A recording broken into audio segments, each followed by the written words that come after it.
The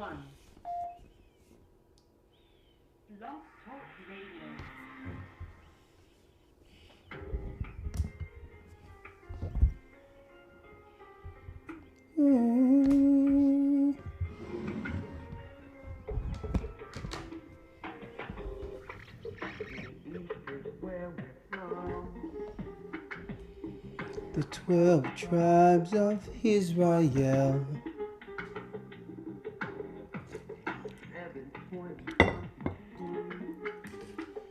The Assyrian king, he took us down, we fell. Through the Euphrates, the Lord held the water still.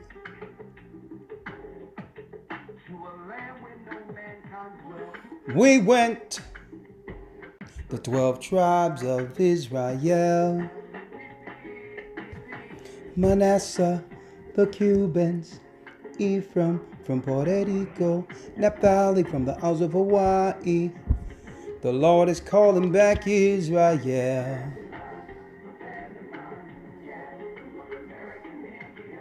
Simeon, the Dominicans, the Arabs and Africans told us at gunpoint to gather our wives and children, then sold us. In the belly of these great ships we traveled in fear. By the rivers of Babylon we found our brothers here. Ahia, gather us. Whoa. Ooh.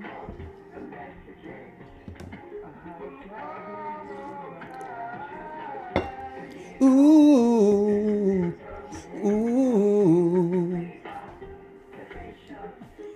Ahia's gathering Israel. Oh.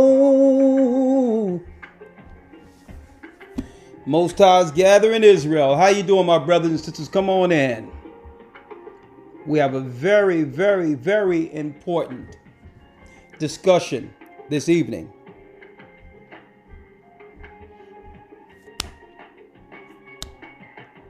Asher, Reuben from Australia, Issachar, the Mexicans, that's who we be, The Negroes, the West Indians, the Haitians, oh. Ephraim from Puerto Rico, Naphtali from the Isles of Hawaii. The Lord is calling back Israel. Simeon, the Dominicans, Ahia's gathering Israel. That's right, brothers and sisters. The Most High, Ahia, is gathering Israel. I'm Elder Rick Harshar, the Gathering of Christ Church. And I'm so happy to be with y'all this week after my week hiatus. And I was moving, actually. I'm dealing with a lot of work in the background.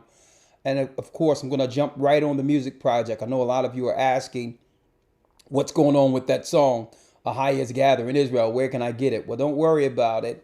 We had to really, to some degree, go through the whole internet and scrub all of a lot of our songs that are out there.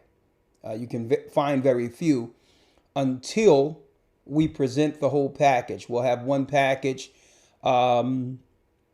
will be the inspirational, which is all the really music praising the Most High, the praising side and the inspirational side leading us all to one place, the kingdom of heaven. Okay. And the project is going to be called Music with a Purpose. Okay, the same way, well, on a righteous way, like it was intended, we use the music to direct all of our people, all people everywhere, back to our Creator. And that's the whole point of the project. And I hope that you all support the project. You'll be hearing more about it in a few days. We're going to try to have a release for it in Philadelphia as well as New York. You're going to be hearing about that. And I believe that this music will spearhead and help spearhead the ministry for our revivals in a lot of the third world countries and other areas where our brothers and sisters have no idea what's on the horizon. We're going to let them know exactly who they are and what to do according to the Bible to prepare. And that leads us to our topic today. Before I do anything, let me see if I can get Lawyer up in here with me. Hold tight. Ahiah's gather in Israel. The Arabs and Africans told us at gunpoint to gather our wives and children, then sold us. In the belly of these great ships we traveled in fear. By the rivers of Babylon we found our brothers here. Ahiah, gather us. Whoa. Where is Lawyer? Elder Lawyer, where are you? Ahiah's gather in Israel. Are you with us? With me, Lawyer? Yes, sir. Okay. Say something again there. All right, Justin, mic check 1, 2. Shalom, shalom. Shalom, shalom. Do y'all hear Elder Lawyer clearly? Because I'm about to dive in. We're already upward to 417. Of course, hit that like button as you come in. Hey, we have a very deep topic. And I believe this discussion is so important that to the degree that mainstream media everywhere should be covering what I'm talking about tonight. It's more important than R. Kelly. It's more important than what Trump just said. It's more important than the majority of news that you would see in you would hear in your recent cycle. Okay. Say something again, Elder Lawyer, so they make sure that our folk out there, our brothers and sisters out there, can hear you. All right, shalom, family. Mic check 1, 2. Justin. Shalom, shalom. Can you all hear me? Okay, they said you're loud but muffled, but I can fix that in a moment. Don't worry about it. I'll bring you in. I know what to do. I can fix that. Okay, that's no problem. When I'm ready to bring in the phone calls, I'll just switch the audio to the speaker for you, okay? Okay, sounds good. Okay, great. That's no problem. It's nothing but a quick move. I got the computers right next to one another, so it's no issue. All right. All praises be to the Most High. I'm Elder Ricard Shaw, the Gathering of Christ Church. Our topic today, and I need you all to chime in. But before I go over the point of what we would call discussion today, okay? Now, mind you, on YouTube, this is titled The Satanic Attack on Humanity, on all of humanity, using food warfare. Okay, the usage or the using of food warfare as not only just an attack altogether, it's spiritual, a satanic attack on humanity using food warfare. Who's behind this? You're going to find out this evening. I have a question for all of you, because usually when we go into the Bible and we break certain things down, the color issue usually comes in. Well, the white man is doing this to the black man, or the black man need to rally together because the unseen hand, white supremacy, is doing this, that, and the other, right? Not to say that there is no racial issues within the earth, because there is. Not to say that there isn't a battle between Jacob and Esau, because that's definitely going on. But what I'm about to break down today transcends color lines. And I'm saying this because this is more so attack on the unlearned, or more so the ignorant of our society, be it black, white, or otherwise. They're looking to get rid of the useless eaters first before directing their last warfare against the elect of the Most High, who understands exactly what they're doing. Okay. The satanic attack on humanity using food warfare.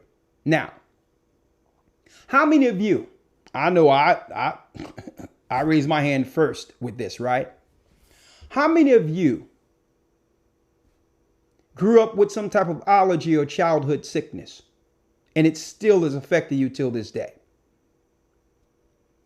How many of you know someone close to you who have died of diseases like heart attack, stroke, cancer? If this have affected any of you, I need you brothers on YouTube, my brothers and sisters that are looking at me live, to put a 1 in the chat. Stroke, diabetes, seizures, high blood pressure, obesity, weight issues.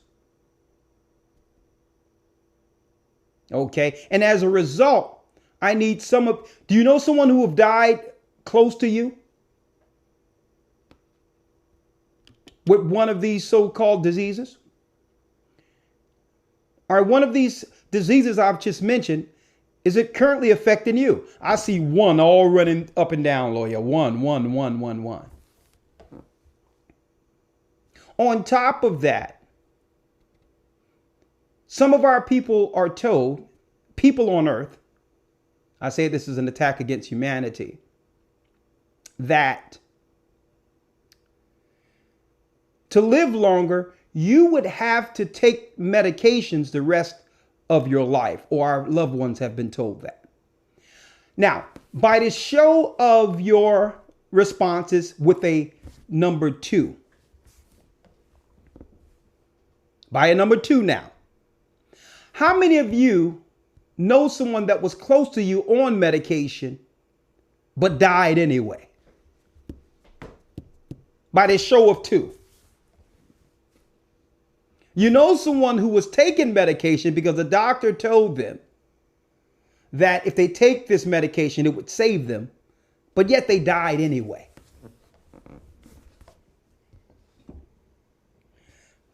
Come on. I see that. Lloyd, you should see this. It's just rolling. I don't know if you have your computer up. The 2s are just rolling.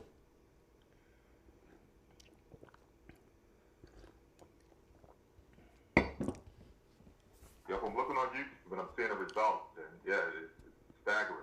Do you see this? Yes, sir. Someone is lying. Someone is lying to us. And I'm going to say, most people talk about it's the government. It's the unseen hand. You hear this word they a lot. They. Without us actually being able to point to who exactly is or are the they. Right? Now, this is how deep this is, brothers and sisters. America in the Western world went to war against the whole Middle East off the premise of 3,000 people dying in a quote unquote terrorist attack, September 11th, 2001. 3,000. What type of war we would need if the death rate was in the millions, if we knew there was an enemy that was destroying us through sicknesses and the people were dying in the millions? It seems like we disproportionately focus our attacks in the wrong place, doesn't it? Shouldn't we be focusing on what's destroying and killing millions through sicknesses if we're willing to go to war over 3,000 people?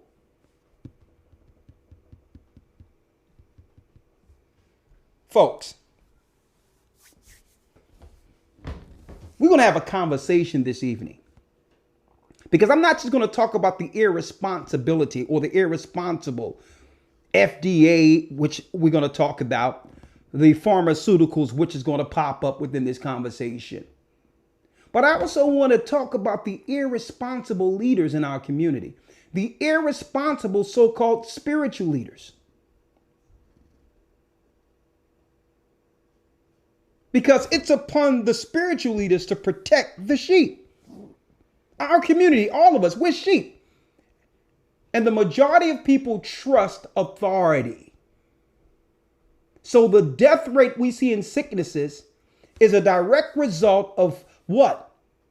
A world void of leadership and protection. There's no shepherds.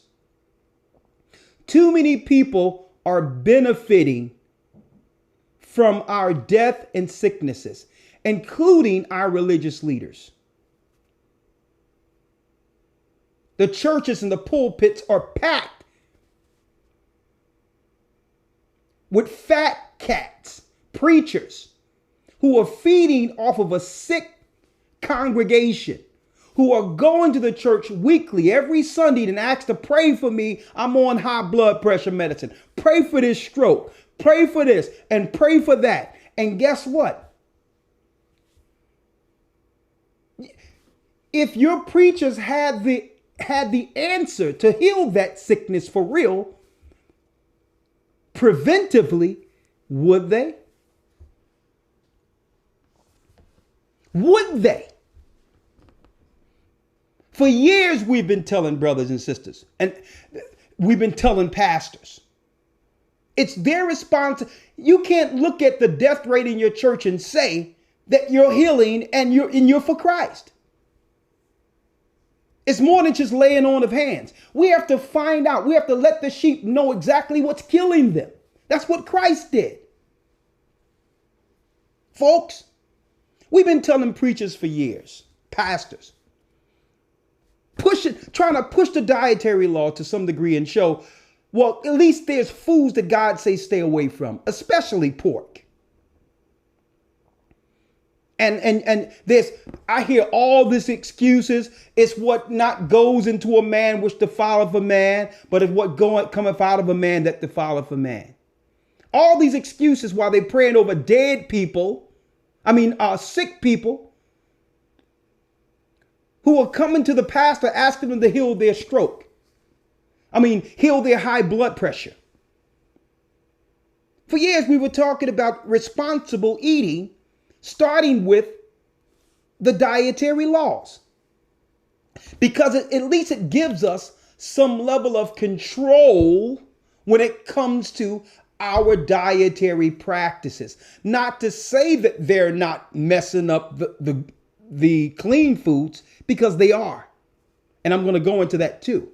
But at least it gets us on a path of responsible eating. That's what laws do. Laws keeps you safe and responsible and give you the knowledge of what may kill you. That's what laws do. It keeps you in line. That's what laws are made for. And our pastors have been irresponsible by using grace. But yet, where was that grace when that woman who came to you 3 or 4 years ago and say she had a stroke because of high blood pressure, and now you're getting paid on the other end to do what? To preside over her funeral. Where's the grace at? She's dead. So before when someone come to us and say, well, listen, I got high blood pressure, I have diabetes, I have sick issues. Of course we pray over them. We use the olive oil. We say the anointed prayer in Hebrew. But we know that there's an underlying spirit to all sicknesses. We'll pray with you, but eventually a private conversation have to happen so that we can understand when the spirit came in, whether it be an irresponsible diet, because what good is praying over you for, and you'll go home and put the demon back in you through your diet, through your eating habits, through your bad habits.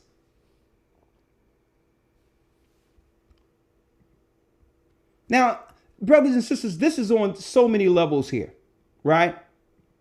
Like, for instance, when Christ's ministry first began, let me show y'all something real quick before I need y'all to view this with me, folks. We have a good show tonight. I hope this show helps so many people who are suffering with sicknesses right now, if it be the Most High's will. Man. like I was speaking about the irresponsible religious leaders and spiritual leaders in respect of the death rate by sicknesses today. Our religious leaders need to be held accountable. They get paid to pray over the sick. So the sick is what? The sick is needed for their bottom line. Then they get paid by the family to go out and pray while you're dying in the hospital. And then they go, then because you were there during the whole time, now the family have to pay you putting that sick member down that Christ would have healed. Not to say that we can heal everything, but shouldn't we do a responsible task by the Most High, but by at least working with the person to heal the sicknesses within themselves, knowing the point of entry? Like when Christ came on the scene. In Mark, the 5th chapter, you can read about a husband and wife who were dealing with an issue where the wife had an issue, which is a period, inordinately for many years, for about 12 years straight. Her cycle was just out of balance. Right? Christ was able to get to the bottom of it. Now, I know we see this part of healing, but we don't go into the part of the sin that led to the sicknesses or what they were putting in their temple. Corinthians, the 3rd chapter, tells us about us defiling our temple. Okay? We are eating the sicknesses. We are eating death, folks.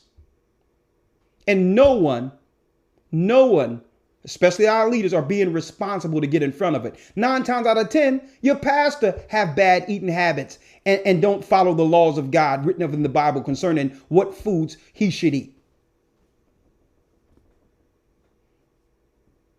When Christ and the disciples, they all were conscious of what? Their diets. They definitely didn't eat pork.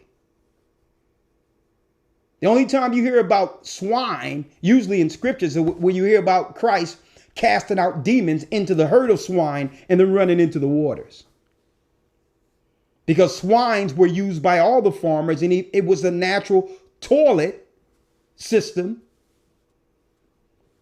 for civilization at that time. There was no sewage systems and all that. So all the waste and stuff would go to the pigs. But I digress. This is not a discussion strictly on swine this evening. When you go into Matthew 24, Christ reads, it reads in the Bible. And Yeshua went about to Galilee, teaching in the synagogue. So yes, he was teaching the law and expounding on his ministry and preaching the gospel of the kingdom, letting our people know that the kingdom is at hand, that the king is here. Right? And check out what Christ did. It says, and healing all manner of sicknesses and all manner of diseases among the people. That was part of the ministry. You didn't hear people dying of sicknesses like you hear today, like what's going on today. When I see the death rate of sicknesses today, this reminds me of what's written in the book of Jubilees during the time of Noah. Christ says, as the days of Noah, then shall the coming of the Son of Man be. I'm going to read that in a moment for you, what was going on right after the water subsided post flood. It says here,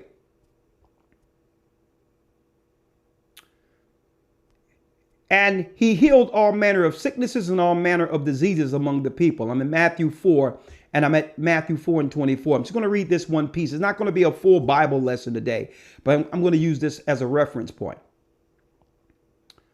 And the fame went throughout of all Syria, and they brought unto him all sick people that were taken with diverse diseases and torments, and those who were possessed with demons or devils, and these which were lunatic, mental health issues.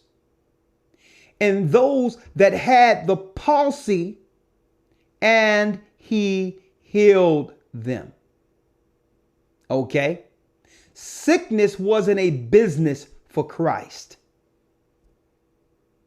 A matter of fact, the powers that be saw Christ as a threat because why? Christ was healing their repeat customers. Okay?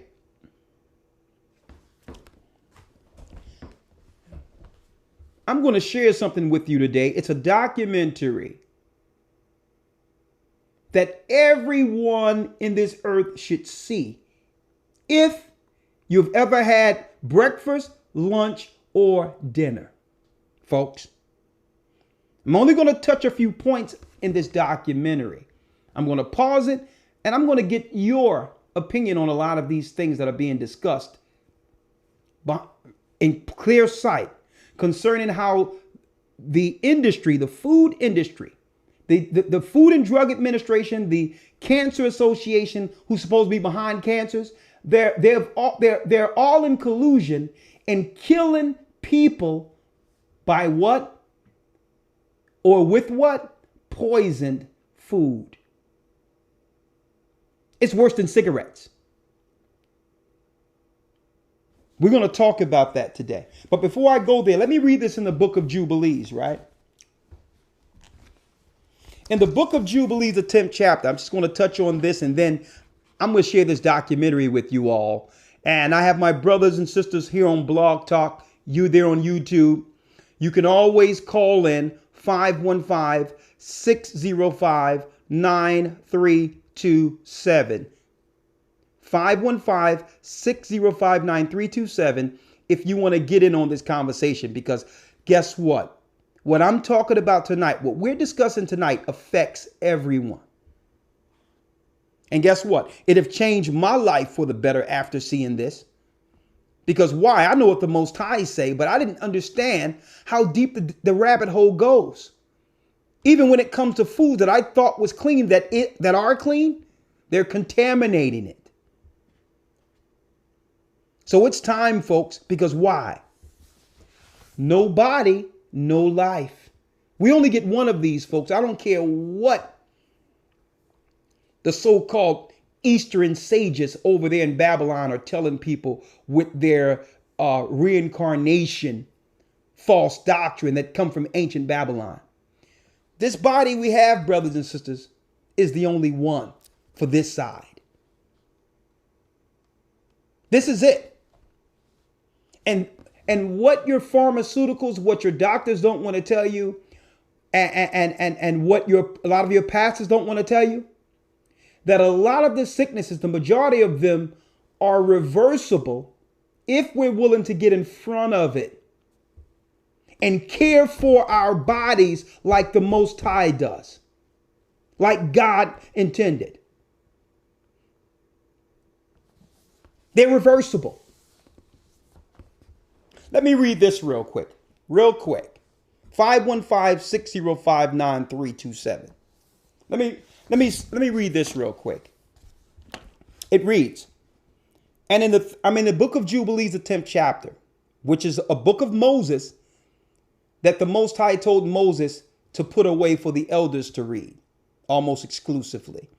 When you go into Second Ezra, the 14th chapter in the Apocrypha, it speaks of, to Ezra, it speaks of the secrets of the times that were shown to the prophet Moses. Well, the book of Jubilees is that. It gives you a blow-by-blow breakdown of Sabbaths, Jubilees, all the way into the end times, folks, is what was shown Moses. And you can read that in the book of Jubilees.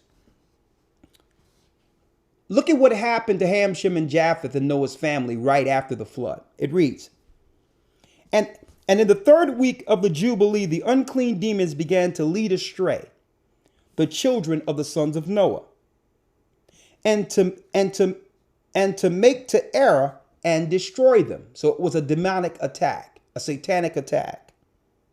And the sons of Noah came to Noah, their father, and they told him concerning the demons which were leading astray and blinding and slaying his sons' sons. And he prayed before the Lord his God and said, God of the spirits of all flesh, who have shown mercy unto me, and has saved me and my sons from the waters of the flood, and has caused me to perish, and have caused me to perish as thou didst the sons of perdition. For has not caused me to perish, as thou didst the sons of perdition. For thy grace hath been great towards me, and great has been thy mercy to my soul. Let thy grace be lifted up upon my sons, and let not wicked spirits rule over them. And great has been thy mercy to my soul. And let not the wicked spirits rule over them, lest they should destroy them from the earth.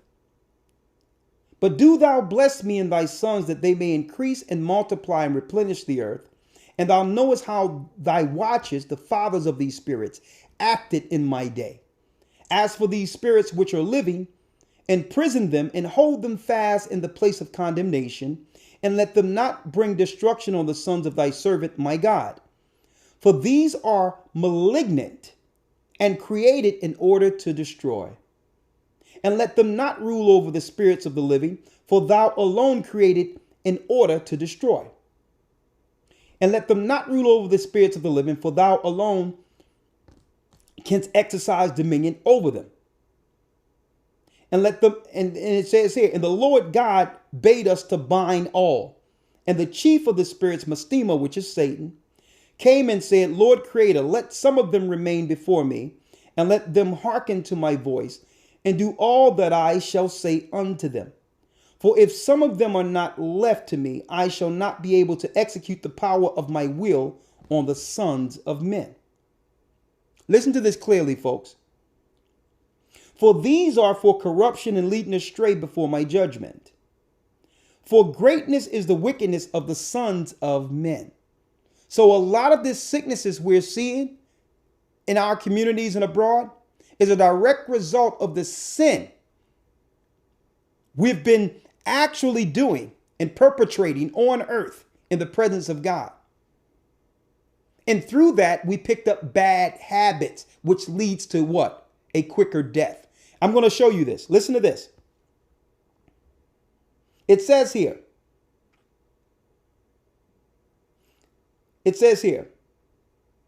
For these are for the corruption and leading astray before the judgment, for great is the wickedness of the sons of men. I'm in the 9th verse now. And he said, let the 10th of them remain before him. So 10% of the demons that was from the fallen or dead Nephilim would stay on earth up until the time of the end. Because we know in the book of Revelation, it goes into a great earthquake where the demons were released from the rivers Euphrates. That's the other 90% that was from this time period right before the flood, which leads to more mental health issues and more sicknesses. That's why during the Obama administration, they did what? They rallied to make a national database for the healthcare system to know exactly who's infected with certain diseases and vaccines to chart their death on humanity, folks. Let me finish reading. And one of us, he commanded that we should, and it's, listen to this. Let the 10th part of them remain before him. Let 9 parts descend into the place of condemnation. And one of us, he commanded that we should teach Noah all their medicines. These are herbs. For he knew that they would not walk in uprightness and not strive in righteousness. And it says, and we did according to all his words, and the malignant evil ones we bound in the place of condemnation. A 10th part of them we left that they might be subject before Satan on earth. They're controlled by Satan, 10% of the demons. And it says, and we explained to Noah all the medicines of their diseases, together with their seductions, how he instructed him concerning every kind of medicine. So the angels gave Noah what? A healing book to heal all ailments and illnesses that came from who? Demons. The majority of these books are still intact, but they're in Asia. Japheth took a lot of these books with him over into Asia. So a lot of the Chinese medicines and herbs and all that they talk about was part of Noah's record to heal his children. And it says here, and Noah wrote down all these things in a book as we instructed him concerning every kind of medicine. So the angels gave Noah a book of herbs to heal all sicknesses. So there's no such thing as a disease that cannot be healed. Thus, the evil spirits were precluded from hurting the sons of Noah. Now, churches don't want you to read this because they'll make you believe that they'll lie to you and make you believe that your sicknesses are genetic. One of the most lazy ways of dealing with the illness and dismissing it is saying that it come from your great grandfather that you didn't know, or your great grandmother must run in your family. Totally dismissing what's going on with you right now and your diet that's leading to your current sicknesses.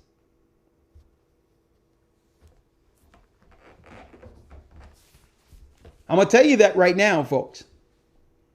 So it's upon the shepherds or the teachers to make the people aware. Now, if you are aware of this and you still decide to defile your temple and consume the things that are killing you, hey, the wages of sin is death. But it's upon the leaders to at least warn the people. This is not a black thing. This is not a white thing. This is not a Chinese thing. It's not an African thing. They're killing everybody. I'm walking around downtown and I'm looking at white people, rich white people, okay, with oxygen tanks on their back, can hardly get out of their cars. Okay? This is not a black or white thing. This is a death thing. Satan, I'm going to tell you right now, Satan don't care what color you are. Check this out. 515-605-9327 if you want to get into this in this conversation. I need you to watch some of this documentary with me. What the health are they feeding us? Check this out.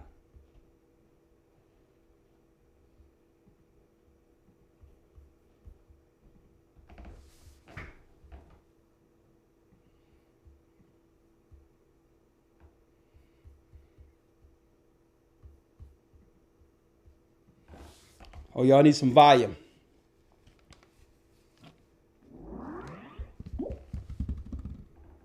Check this out.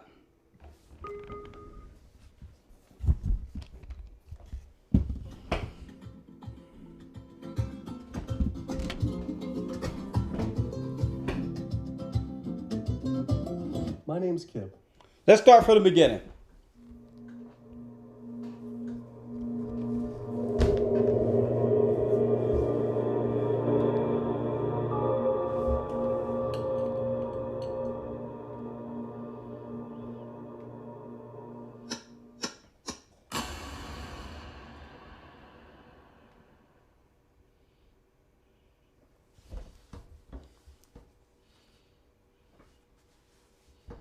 Worldwide, we're looking at approximately 350 million people with diabetes. There's no question that we're in the midst of a diabetes epidemic. Right now, 1 in 3 Medicare dollars is spent in the care of people with diabetes. 1 in 10 total healthcare dollars is spent on people with diabetes. There's no question that this is a major problem. What in particular is the correlation with the diet and diabetes? I'm not going to get into that. Into diet? No.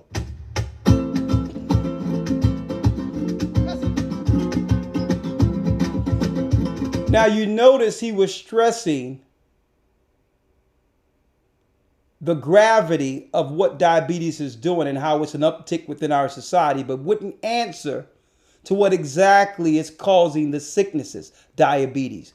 Everyone I know and I grew up with in school, folks, 9 out of 10 of the people I knew are dead that I grew up with or are on some type of medication and claim that they have some type of diabetes, folks.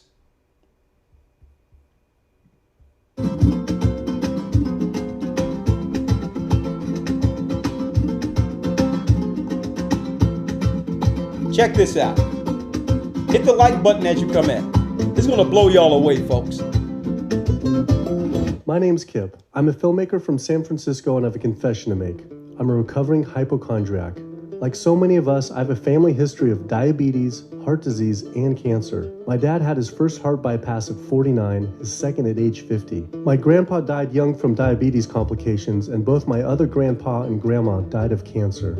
I was always paranoid that I would also get one of these diseases. Like any good hypochondriac, WebMD Symptoms Checker was essentially my browser's homepage. Even in my teens, I took Metamucil every day and a daily aspirin. I read all the latest self-diagnosis books. I ate every multivitamin I could get my hands on, and I was obsessed with bodily functions. I followed all the large health organizations' recommendations for preventing disease. I exercise regularly, don't smoke, don't drink soda, get enough sleep, reduce stress, and grew up eating what I thought was a healthy diet. Until... World Health Organization this morning has classified processed meat such as bacon and sausage as carcinogenic, directly involved in causing cancer in humans. Processed meat is clearly linked to an increase in cancer. Hot dogs or bacon could be just as dangerous as smoking cigarettes.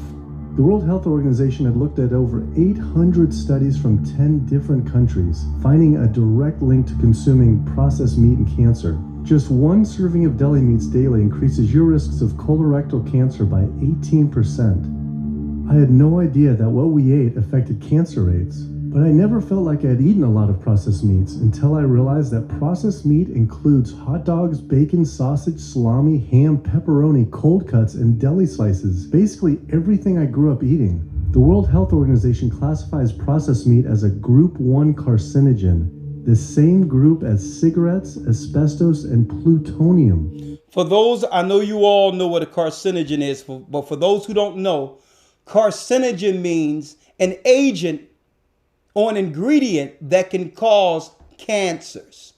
So if something is carcinogenic, it's them telling you it can cause cancer. Bacon, processed food, hot dogs, all of that.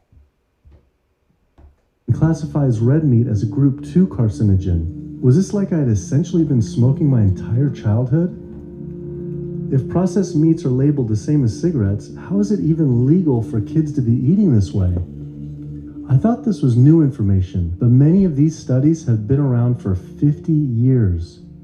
I couldn't believe I'd been eating processed meats virtually my entire life and was just now finding out how dangerous they are. Why hadn't I been hearing about it from the American Cancer Society, the largest cancer group in the nation? When I went on their website, I was shocked to see that none of this information was featured on their homepage. But even more shocking, on their Eat Healthy page, they actually encouraged eating Group 1 carcinogenic foods like processed turkey and canned meats. This is after the World Health Organization reviewed over 800 studies definitively linking processed meat to cancer. Thank you for calling your American Cancer Society. My name is Sam. I'm a cancer information specialist. How may I help you today? Hi, I was calling because I was wondering why you all recommend people to eat processed meat on your website, which the World Health Organization has classified as a Group 1 carcinogen, which is in the same class as tobacco smoking, asbestos, and plutonium. This would be like a lung association having a how to roll your own cigarette section on their website. Kind of the same thing. But let me just place you on a brief hold because He wasn't able to answer my questions and said someone would get back with me. I had always been concerned about cancer because both my grandma and grandpa died of cancer. I wondered if things would have been different had they known the link between diet and this terrible disease. In the US, 1 out of every 4 deaths is from cancer. Oh, sweet. American Cancer Society rep confirmed an interview this week. So we just went in for the interview with the American Cancer Society rep, and the security guard said there's no interview scheduled. So I went into my phone, and it turns out last night, after I told her that the interview is going to be about the correlation between diet and cancer, she said she could no longer do the interview. After repeated emails asking why she was declining my interview to simply talk about diet and cancer, she stopped responding altogether. Why would an American Cancer Society rep not want to talk about this? I was, however, able to connect with a growing movement of doctors who are willing to talk about the link between the standard American diet and disease. And it goes beyond just cancer. I took my old trusty van, Super Blue, once again out on the road.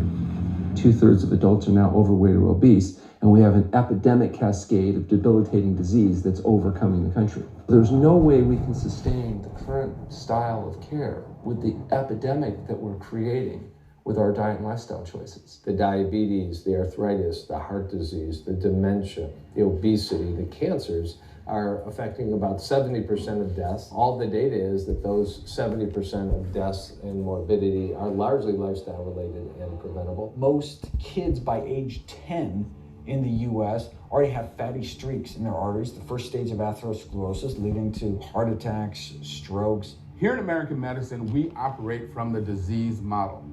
We are in the business of treating sick people. We are not in the business of trying to prevent people from becoming sick. When you look at chronic disease risk, all the things that we walk around worrying about, actually dietary choices trump smoking when it comes to those risks. If I could deliver one message to the researchers who are looking for the cause of diabetes and the cause of clogged arteries and the cause of high blood pressure and the cause of obesity, I would tell them the answer is in 3 words. It's the food. It's what Americans are eating. Today, with 2/3 of Americans being overweight, clearly there's a food issue. In the next 25 years, 1 out of every 3 Americans will have diabetes. My name's Michael Abdallah. I'm from Atlanta, Georgia. And unfortunately, I was diagnosed about 10 years ago with diabetes. And 8 years ago, I had 2 stents put in. I don't know where to go. I don't know what to do. You're just like out of options and you don't know what to do. You're taking medicine, you're listening to this doctor, and the cardiologist says take this, and the endocrinologist says take that. Then your general practitioner doctor says you don't know what's going on here. And it's a real challenging thing, and it's something that you don't want to get it. You just don't want to get it.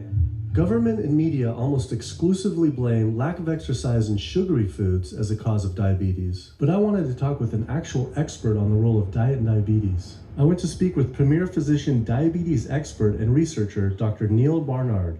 What role does sugar play in causing diabetes? Drive me crazy.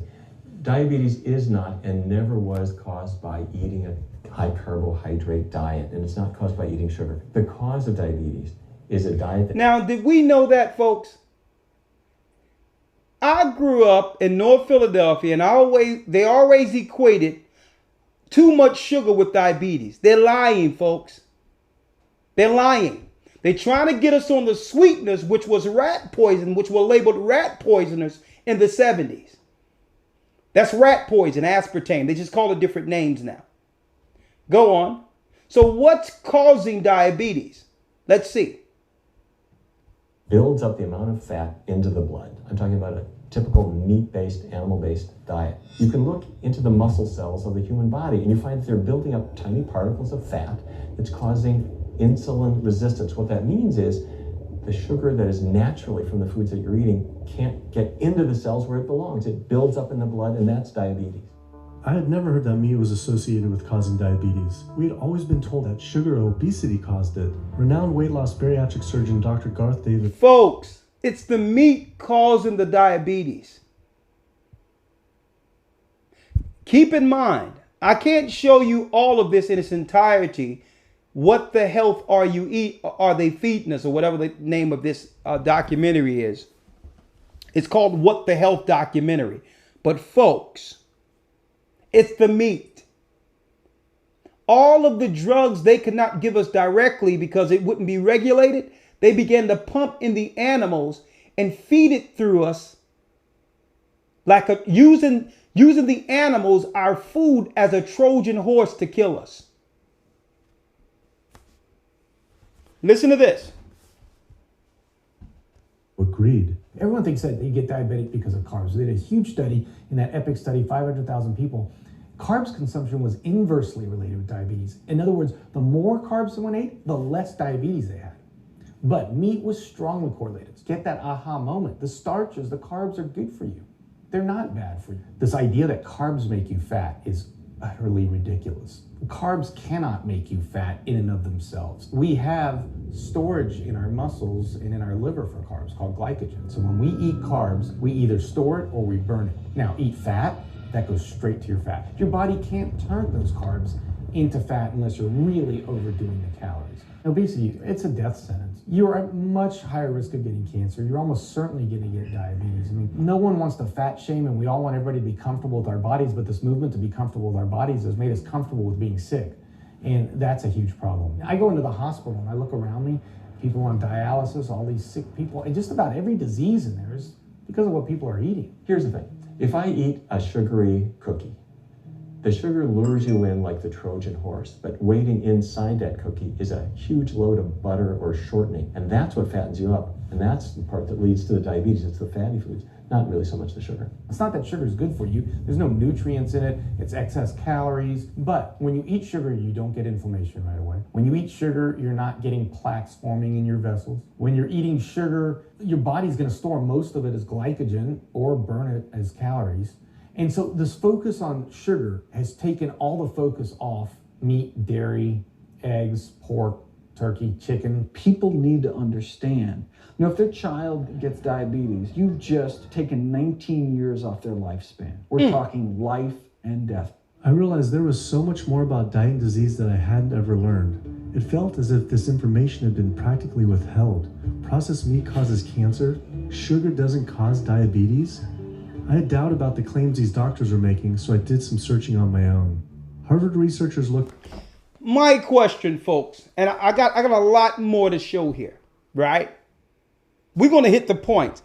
We're going to hit, is chicken good? The chicken they're giving to us? Hey, man, I think Chick-fil-A have some of the best customer service I've ever seen in the history of fast foods. I came back to Babylon and I'm like, man, what did they do with Chick-fil-A? That's like a gourmet fast food place, right? Eggs. What's going on with the eggs? What's going on with the milk? Folks, I'm going to tell you, folks, even though eventually we're going to have to do the Babylonian bounce, you all know that. We're working towards that by setting up these churches, getting ready and interacting internationally outside of the wall. But we have to make a concerted effort. Like right now, you have to look at the states in which it's against the law for them to farm GMO. There are certain states where you cannot grow GMO in. And that's the foods the so-called elites and politicians get their food from. Wink, wink. This is where you have to look. Okay? There's states. Just type it in. A state that cannot grow GMO foods. And that's where you get your foods from. And those farms are the grass-fed animals that they're not putting in the supermarkets. It's time for us to think beyond the programming, folks. Your doctors will never tell you this because why? They're in the sick business. If you're not sick, guess what? The doctor must close his doors and he cannot live on that, that high living and all that and sending his children to college. Sickness is a business. So he's going to focus you on the sugar, not telling you what's in the meats. Let's go. And prospective studies finding that just one serving of processed meat per day increased risk of developing diabetes by 51%. The link between eating meat and developing diabetes became undeniable. But when I went on the leading diabetes organization's website, the American Diabetes Association, not only did they not have this information front and center, they were featuring recipes for red and processed meat. And on their recipes for healthy living, they had bacon-wrapped shrimp. Hold up now. Guess what? Processed meats are more carcinogenic than cigarettes. They're pumping the animals with cancerous chemicals and drugs and giving it to us and feeding and putting that in the food pool. On top of that, the cancer societies and the diabetes societies are pushing bacon, shrimp wrapped bacon, as a recipe. The Cancer Association, folks, the Diabetes Association, they're one and the same. And you see that pyramid right there? You happen to see that pyramid with the all-seeing eye in the middle? You see it? Y'all see that, right? Now, these people have collected billions of dollars until this day for research, as they claim they're raising money for research to fight diabetes. Really? Bacon wrapped shrimp? Shrimp is like the pig of the sea. They eat all the waste of the fish and they're bottom feeders. On top of that, bacon. Can someone say double abomination being pushed by the Diabetes Association? All right, send an email to American Diabetes Association, see if they'll get back to us. As destructive as diabetes is, it pales in comparison to heart disease. Over 17 million people die every year from cardiovascular disease. It is the leading cause of death around the world. Nearly 1 out of every 3 people will die from this disease. The amount of people who die from cardiovascular disease is the equivalent of 4 jumbo jets crashing every single hour, every single day, every single year. My name's Amy Bresnick, and I'm from Swampscott, Massachusetts, a little bit north of Boston. And I recently went to my doctor for asthma because I had a very hard time breathing. And while there, she did some blood work. And one of the tests was C-reactive protein. Well, ma'am, why don't you just go to your pastor and ask him to pray over you, pray that your asthma go away. And after that, he'll go downstairs and serve you some shrimps wrapped with bacon. Okay? Ma'am, just go to your pastor and say, can you please pray over me? I'm sick. And he'll go down there and he'll say, well, come on down, come to my church. I'll pray over you. And then downstairs, we got some pickled pig feet and a bowl of chitlins for you. There was a scale of 1 to 3, 1 being low for cardiac event, 3 being high for cardiac event. And my number was 10.82. What does that mean? That means I am on the road for a heart attack. And she said probably within the next 30 days. 30 days? 30 days, if I'm going the way I was going. I take this for my heart arrhythmia. Okay. Take this for pain. Okay. Oxycodone for pain. Ain't nothing. And lorazepam for stress. Totally normal. Cyclobenzaprine for a muscle relaxer. Total normal. Also take Topamax and Prozac. Like, and I also use a CPAP machine to help me breathe. Yeah, I need that. My asthma has been so bad. There it is. Let me go to sleep with that on. Year, I use it during the day as well. Let's get it popping.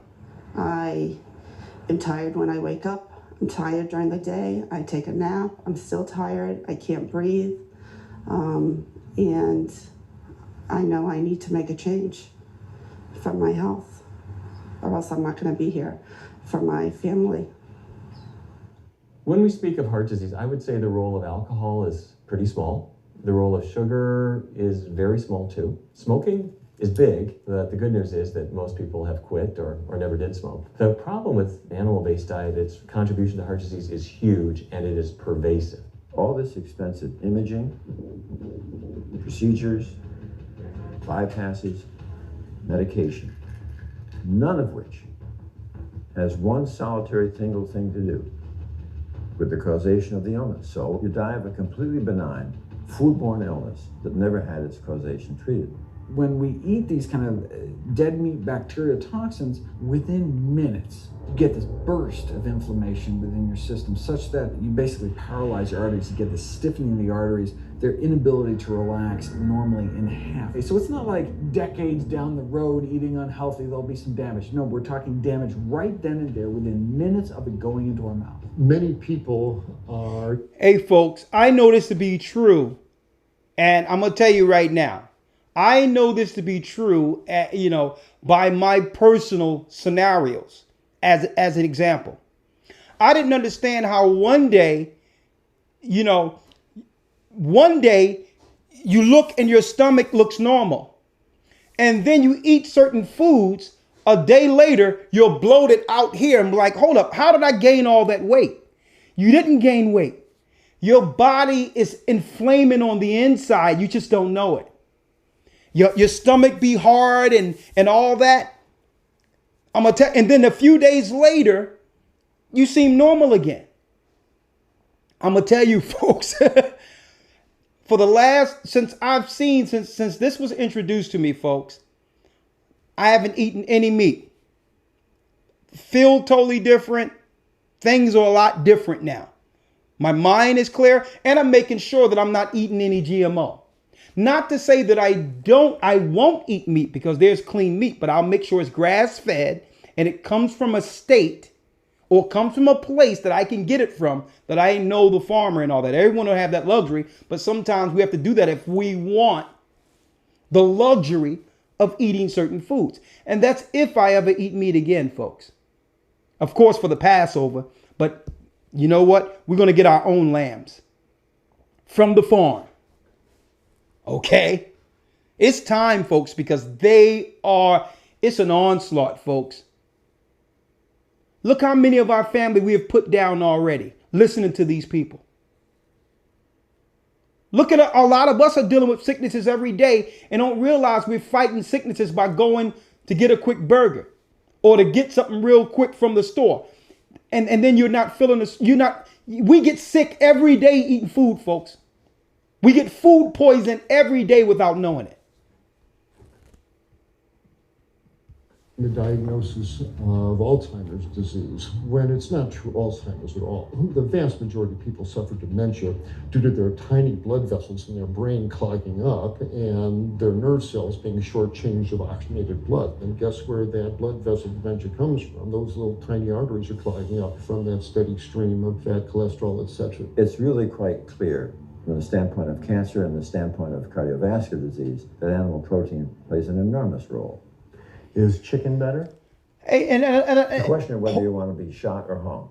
The flesh food that I would... Hold up, you heard what he said? A single thing to do with the causation of the illness. So you die of a completely benign foodborne illness that never had its causation treated.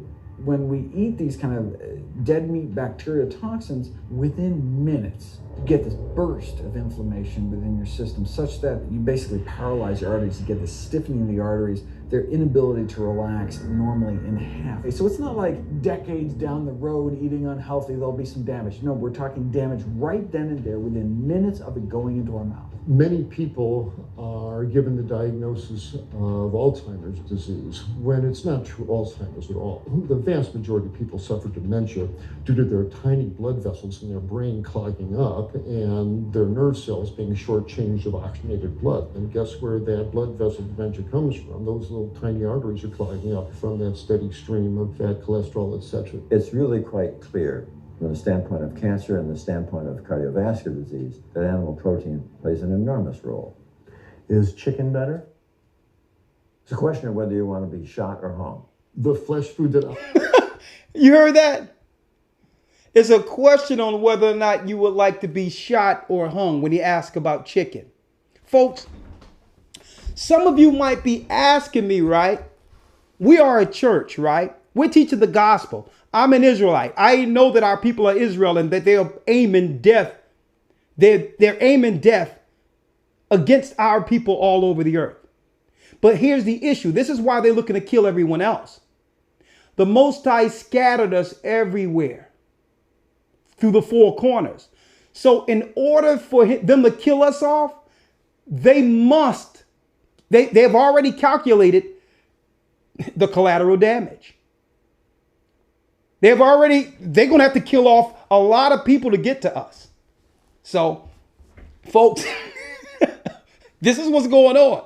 It's depopulation 101. And see, I thank the Most High that he gave us through Christ the knowledge of the law. Because check this out. With the knowledge of the law, the Most High gave us, being Hebrews or the Israelites, the insight on commerce, or how to actually sell and interact with the Gentile nations. There was one law where the Most High told our forefathers through the law of Moses that if an animal died in of itself, it was against the law for us to sell that to our people within Israel. But it was legal for us to sell that animal that died to himself to the Gentiles. Now, let's flip that around real quick. Right now, there's people who have taken our law, claiming to be us, using those same practices, right? On steroids. So imagine all the animals that are suffering and packed and having all these issues, not being able to graze, and all that stress and all that's going on with the animals, and they die of themselves. You think they're going to bury that animal that just died of itself with diseases, or will they put that in the food chain to benefit financially? It's a double whammy for them. It's a win-win. They can kill off the population, focus on giving it to the poor, and feel they have the legal right to do that according to the Torah. See? And on top of that, they'll make shekels at the same time. I'm so glad the Most High gave me knowledge of the law, because it gives me an insight on what they do. You cannot trust anything they're selling or giving you. We have to get in front of it. And on top of that, they're praying demons into the foods. A few years ago, I was in Jersey and went into one supermarket and looked up into the far left corner. And in the far left corner, folks, there was a rabbi praying over all the food the day before Thanksgiving. A rabbi was in the corner at the top of a ShopRite praying. You can see it with the curly locks and the hat, praying over all of the food the day before Thanksgiving.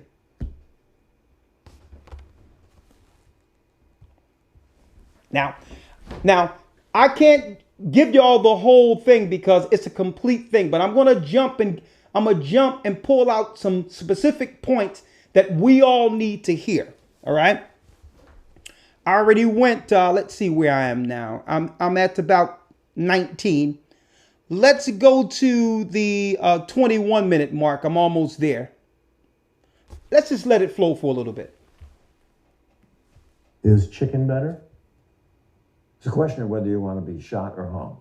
The flesh food that I would eliminate from the American diet would be poultry, would be turkey and chicken. A brilliant advertising campaign has convinced people that, oh, it's white meat, it's healthier. The leading source of sodium in the American diet for adult is chicken. It can be labeled all natural chicken, but be injected with this salt water, I think up to 800 milligrams of sodium. Heterocyclic amines are clear-cut carcinogens, and they can form in any kind of meat as it's heated, as it's cooked.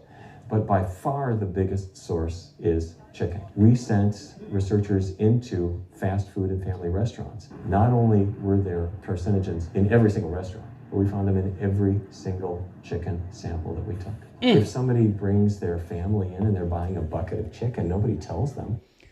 They found carcinogens, which is cancer-causing agents, in every piece of chicken they purchased. Now, I don't know about you, but where I grew up at, we love some chicken. And maybe they know we love some chicken too. There are carcinogens. If you're selling carcinogens to people, you've got to warn them that they're in there. But the American Cancer Society encourages people to switch from red and processed meat to chicken. Why would the American Cancer Society tell people to switch from eating one carcinogenic food to another when a Harvard University study showed that men with prostate cancer who eat large amounts of chicken increase their risk of the disease progressing 4 times? The number one dietary source in America of cholesterol is chicken because of the volume of chicken. You know, chicken's become grilled chicken and organic chicken. It's machismo, but it has nearly as much cholesterol per gram as red beef. So just on sheer volume, it's the number one source. Yeah, eggs being close behind. I never really thought about eggs much. I just thought of them as a standard part of a healthy diet. But then I found a study suggesting that eating just 1 egg a day can be as bad as smoking 5 cigarettes per day for life expectancy. You see the that? yolk of a hen's egg is the most concentrated glom of saturated fat and cholesterol. It Put is some made bacon from next to baby that. chicken for 21 days with no outside energy. It is pure fat and cholesterol. And when we put that into our bloodstream, it coats our red blood cells. Our blood gets thicker and more viscous. Let me tell you, nothing but the Lord been with us all this time. Because I don't know how many times growing up I had some bacon eggs with cheese on it. It changes our hormone levels. It raises our cholesterol levels. There's nothing healthy about eating the yolk of the egg. But I thought cholesterol and saturated fat wasn't an issue anymore. You know, these saturated fat studies that have come out trying to vindicate saturated fat. There's a campaign by the dairy industry, right? The number one source of saturated fat is dairy. It's not meat. 2008, the global dairy industry got together at a meeting and explicitly, read their agenda, was to neutralize the negative impact of milk fat by regulators and medical professionals, unquote. So I'm thinking, how many of y'all is about to go to your refrigerator and just say, listen, Lord have mercy. Oh, I'm thinking like, listen, listen, we done emptied out the total refrigerator, had to go and get a brand, get everything right. I mean, I never knew lettuce could taste that good, eating it almost every day. But let's go. Studies. The main study that started the whole saturated fat media craze was funded by the National Dairy Council. The egg industry similarly funds studies that confuse consumers by making claims that eggs don't negatively affect heart function. That is, only when compared to eating a McDonald's sausage McMuffin? So what they're really saying is that eating eggs is just as bad as eating a McMuffin.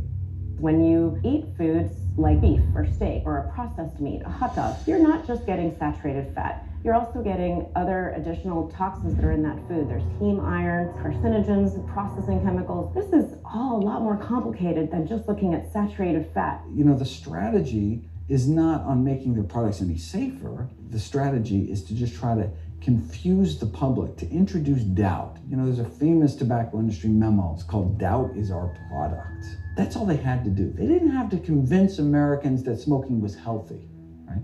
They just had to introduce doubt. Then they would win. If there's just enough controversy, people kind of throw up their hands. I don't know what to eat. Confusion is their game. I really don't think people thought what they ate led to heart disease. They think, oh, it's genetic, my parents had it. And I don't think people really think that what they ate led to diabetes. I think, oh, my parents had it, I was gonna get it. And certainly cancer, they don't think that way. People have bad lifestyles that they've inherited environmentally. They've been exposed to a certain way of eating and living that they've carried on into their adulthood, passed on to their children. That is why they go on to develop the same diseases that their parents and grandparents may have had before them. But it is not inevitable. Even if you have a genetic predisposition, doesn't mean it's going to necessarily manifest. And something is going on, folks. I mean, I'll tell you the truth. Was gone 10 years, folks. And it so happened living over in the East, it forced you to eat healthier foods because it seems like the people in the East are more family oriented and health conscious in certain areas. And they're a lot thinner than people are in America, to tell you the truth. You'd have to leave and come back. And it was like after coming back, I didn't realize what so many people have been acclimated into believing or accepting.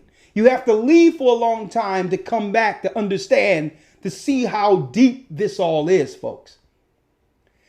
The majority of people I knew just 10 years earlier were looking entirely different. Either sick, obese, their face has changed. But if you hear the whole time, if I'd have been here the whole time, I wouldn't have noticed the difference. And it's the diet, folks. It's the food. It's the food.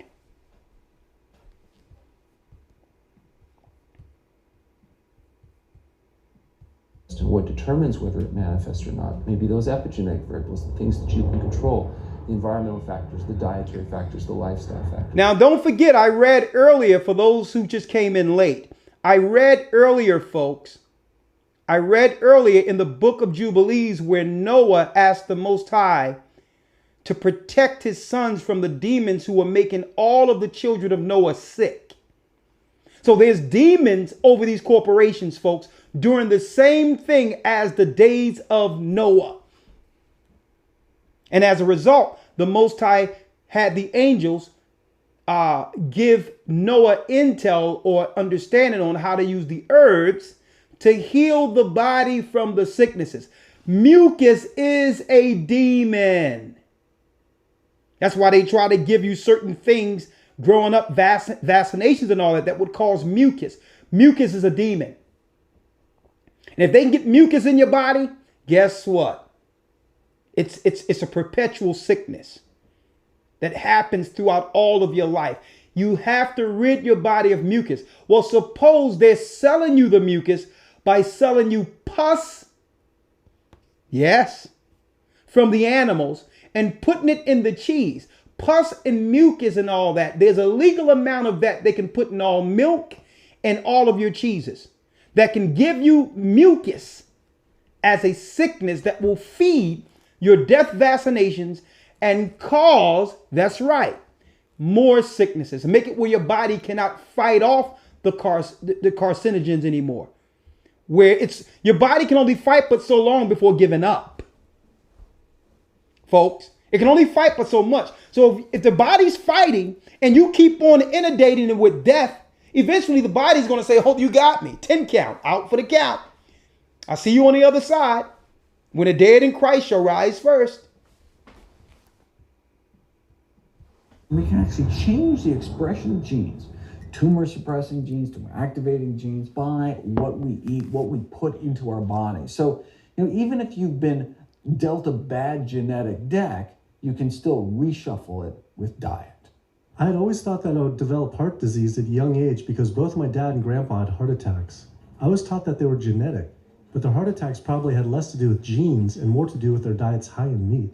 That's why when I went on the American Heart Association's Heart Healthy Recipes page, I could not believe they had an entire section on beef recipes.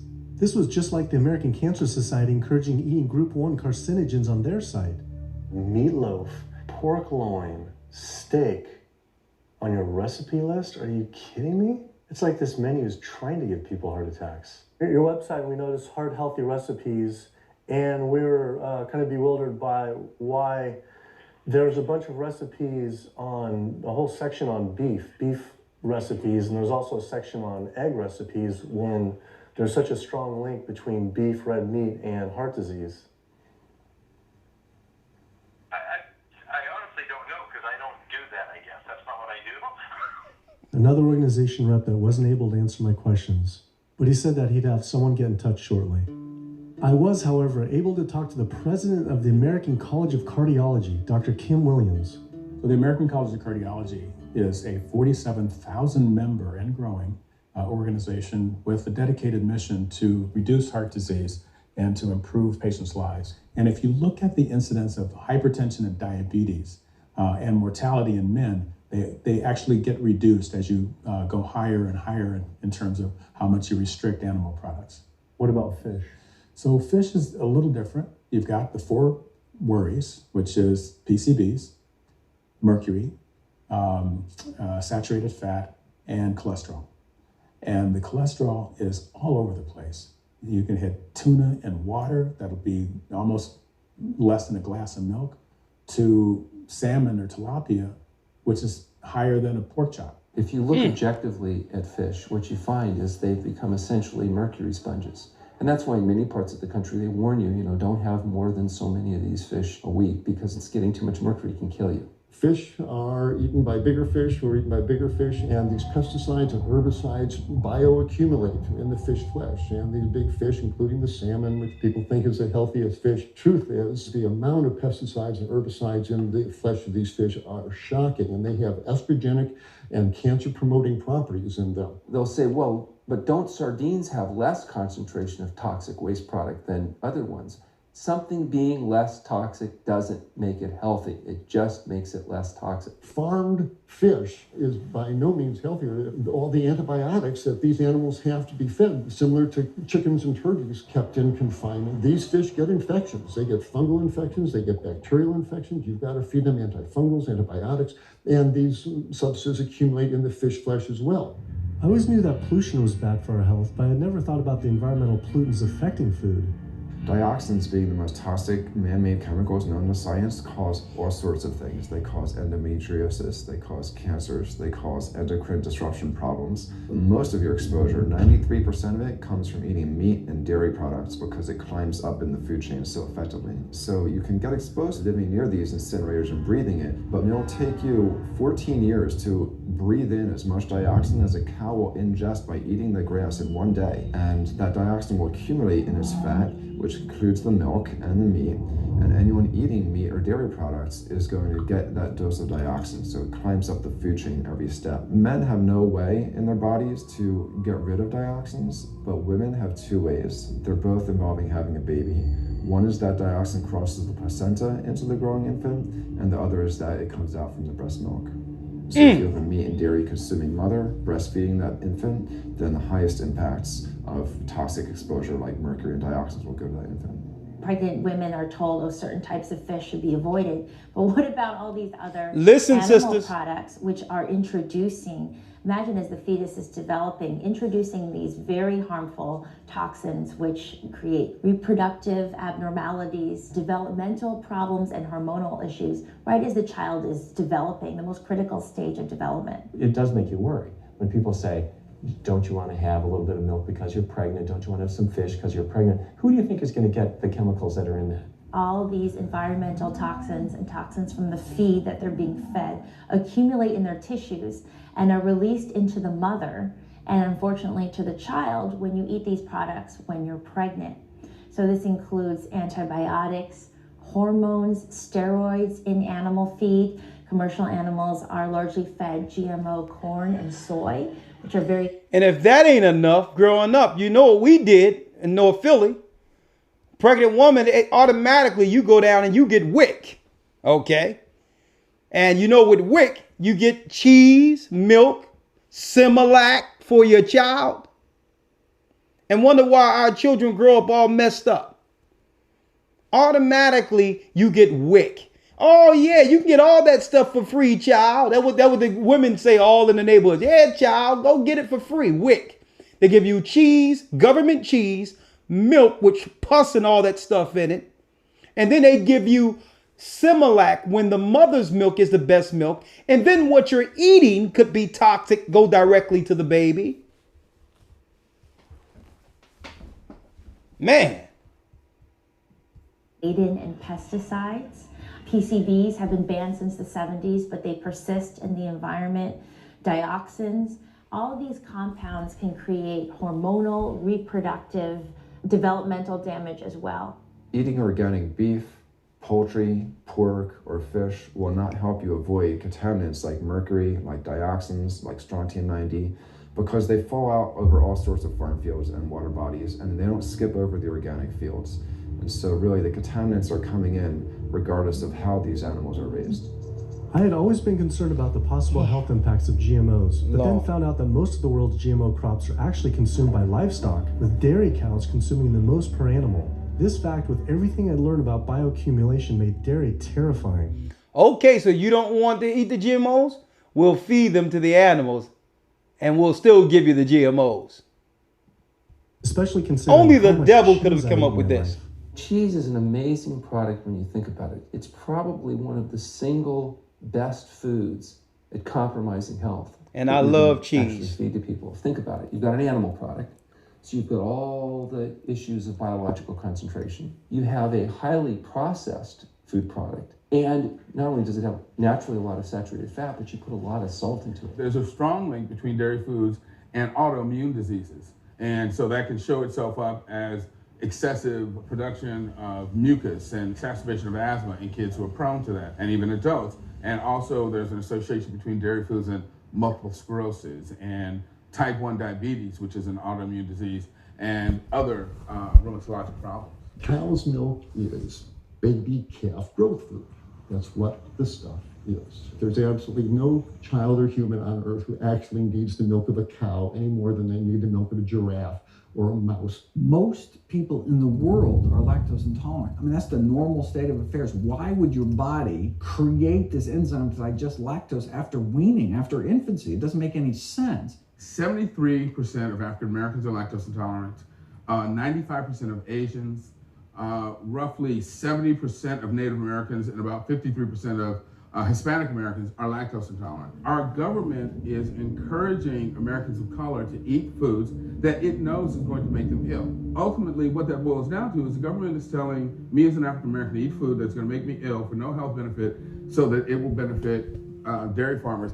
As a form of institutionalized racism. Yeah, milk is a risky food for human consumption. As a pediatrician, I see on a daily basis children suffering from conditions that are linked or associated to dairy consumption, such as eczema, acne, constipation, acid reflux, iron deficiency, anemia. Cow's milk protein is the most allergenic food. People say, well, no, I want hormone-free, not injected with bovine growth hormone. But milk is this hormonal fluid, so it's just packed with sex hormones and natural sex steroid hormones like estrogen, progesterone. In fact, doesn't matter if it's conventional milk, doesn't matter if it's organic milk. Milk without hormones. Y'all hear that? It's being injected with sex hormones. So automatically, they're making something that stimulates children sexually, over-sexualizing all of us. No wonder the Bible tells us, Christ warned us that at the very end, we would be a generation of adulterers.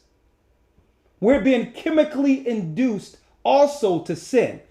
Not to use that as an excuse, but these chemicals are the same chemicals the demons were using during the days of Noah, folks. Oxymoron. Organic dairy has just as much saturated fat and cholesterol and galactose and all the things that you don't want as... And I'm going to tell you how wicked their system is, folks. And I was talking about this in the academy this week during the news. And guess what? If y'all not in this academy, you are missing it. A sister told me today, she called while we was on our way saying, Elder, this is one of the best academies. The battle between Adam and Eve was one of the most profound lessons she has ever heard. If you're missing it, I'm telling you. The academy is deep. We went into UFOs in the Bible like you've never seen before. Hey. But anyway, I was going into this, giving people some insight on what our program was going to be this week. And I'm going to tell you, folks, I'm going to tell you, let me finish hearing this. Because I'm going to tell you, we was going into the children are being threatened to be taken by CPS because the mother and fathers don't want their children to eat and drink the school lunches. Because they know it's the sicknesses are being fed by the foods, the GMO foods, the dairy, the bad foods. And this is how they're making generational customers for the pharmaceuticals. So if you are responsible for your own children's lunch, they will try to come at you because you are cutting into their profits. Your son or daughter should be their next diabetes or heart stroke patient. Okay? That's what your child is. Don't try to have your child do stuff like living. Conventional dairy. Dairy products in general have a lot of other products associated with it, not the least of which is pus. I mean, they actually have laws limiting how much pus you can actually have in a milk and still sell it. I believe it's like 750,000 pus cells per let's cc. get some pus. Because I mean, you wouldn't want too much pus, and it'd be like pure pus, people might object. In fact, you could think of cheese as kind of coagulated cow pus, if you would. Yeah. But I was always told that we need milk for strong bones. I'm Jane Chapman, There goes some strong and bones not for you. too long ago, finally got some x-rays of the hips and back. Severe bilateral osteoarthritis of the hips. And actually, I'm scheduled for 2 hip replacements. That's bone on bone. It's the grinding of the joints. My stability is scary. I hold on to the walls if I'm at home. I've been told to use a walker. I'm only 61. This is not how you're supposed to live when you're this old. I have a really hard time believing that that's all that's left. Researchers have studied bone development in kids and whether they get stress fractures and that kind of thing. And the kids who drink the most milk have 0 protection. Milk does not build strong bones. Harvard researchers have looked at a large group of older women. Over an 18-year period, the milk drinkers had 0 protection from fractures. So this old notion that somehow milk is going to build strong bones or protect your bones later in life, it's a myth. People that drink milk have higher rates of hip fractures, have more cancer, and live shorter lives. It turns out that countries with the highest dairy consumption also have the highest rates of osteoporosis. So clearly, drinking more milk doesn't protect your bones. Doing more research, I found that dairy was linked to many different types of cancer as well. Just like many of us, I thought that the majority of cancer was due to genes, but only 5 to 10% of cancer is actually genetic. Any cancer is caused by a DNA mutation, but that's not enough. So that can cause that first cancer cell, but 1 cancer cell never killed anyone. 2 cancer cells never killed anyone, but 1 billion cancer cells. And I know sometimes our family tell us what we'll never give up, and I've been eating this, and your grandmama ate this since she died. She lived to be 117 and all this stuff. But what we have to examine, all of us have to examine, is this. You must weigh how long you want to live with your quality of life. Some people would like a high quality of life of living, eating what they would like, and actually is willing to shorten their life to have that quality of life. Okay? But to say, I'm not giving this up and I'm not giving that up, hey, no one have to explain that to me. Right? Or you. That's your choice. You have to weigh the quality of life and how long you want to actually live. And see, some people want the quality of life to be able to eat and do whatever they would like, even if it means a shorter life. If that's your choice, that's your choice. But what we're doing is we're giving everyone the insight and understanding out there. Okay? We're giving everyone the understanding to weigh exactly what exactly you're putting in your body, and then count the risk and know whether or not it's worth it. Because at the end of the day, we're going to be living with regrets, because some of these people who choose the bad foods die the harshest deaths. They have a bad quality of life at the end of their life, at the time in which you should be, you should feel good and be celebrating living long. You're going out, being tortured, getting limbs cut off, and getting all these surgeries and all that, and getting stuff cut out of you. What quality of life is that for a person? Now we're running into problems. So we need to reduce the growth factors in our body, like IGF-1. Insulin-like growth factor 1 is this cancer-promoting growth hormone involved in every stage of cancer cell growth and spread and metastases. Any animal protein boosts the level of IGF-1. Dairy products increases your risk for various forms of cancer, especially those related to your hormones. So breast cancer, prostate cancer, ovarian cancer. So this is not a product, even in its most pure state, you want to be consuming, because it does come with risk. I found out that dairy can increase a man's chance of getting prostate cancer by 34%. And for women who've had breast cancer, just 1 serving of whole dairy a day can increase their chance of dying from the disease 49%. And dying from anything 64%. Why weren't breast cancer sites like Susan G. Komen warning everyone about this? For calling Susan G. Komen, this is Jocelyn. Breast How may I help cancer? you? Okay, so we're wondering why you don't have a huge warning about the dangers of consuming dairy on your website when there's a direct link to breast cancer. There was a study published in the Journal of the National Cancer Institute that found out women consuming dairy who has had breast cancer increases their risk of dying of breast cancer 49%. I was wondering why it's not on your website. We cannot answer these types of questions. Once again, another health organization rep saying someone else would have to answer my question. Rather than risk being stood up again, I went straight to the local Susan G. Komen chapter to see if they would answer my questions. Every They pastor didn't want to should answer be my showing questions this. in person either, and told us to stop filming, but promised they would connect me to the national office directly. Susan G. Komen's Pink Ribbon campaign had done a lot to raise awareness for breast cancer, although it was confusing to see pink ribbons on dairy yogurt containers. Breast cancer. You know how many women that I've grown up to know who so-called quote unquote died of breast cancer, folks, in our communities? They you know, no one told me it was the cheese, it was the milk and all that. Our people still don't know. And see, these are the things we have to start making our people aware. When we're out there on these streets teaching this Bible, Christ was about healing.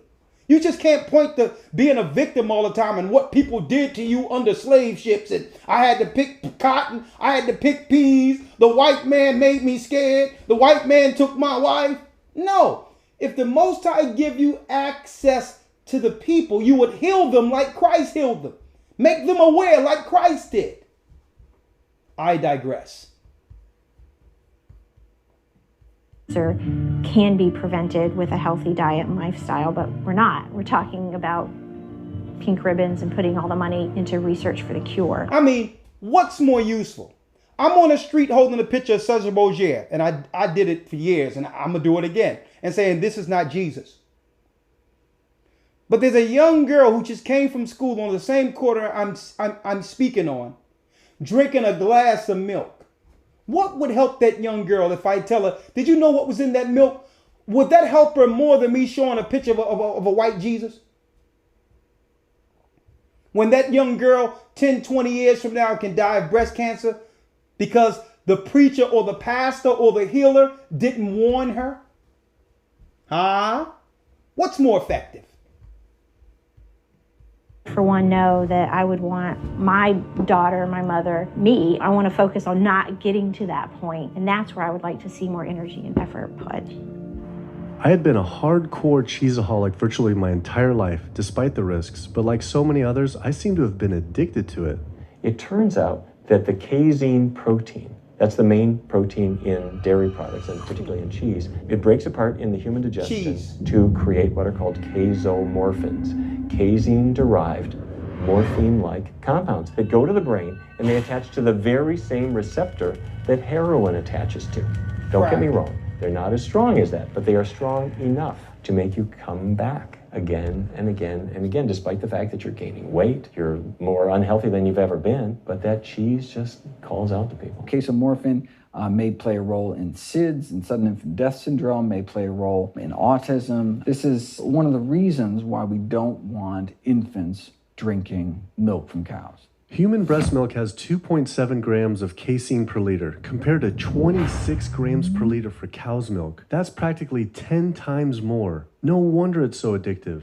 This talk about addiction made me think about all the drugs animals Don't that look good? I went to the headquarters of the Center for Food and Safety, the nation's leading FDA government watchdog group, to see how concerned we need to be about drugs in our food. So that we know of, there are at least 450 different drugs that are administered to animals, either alone or in combination.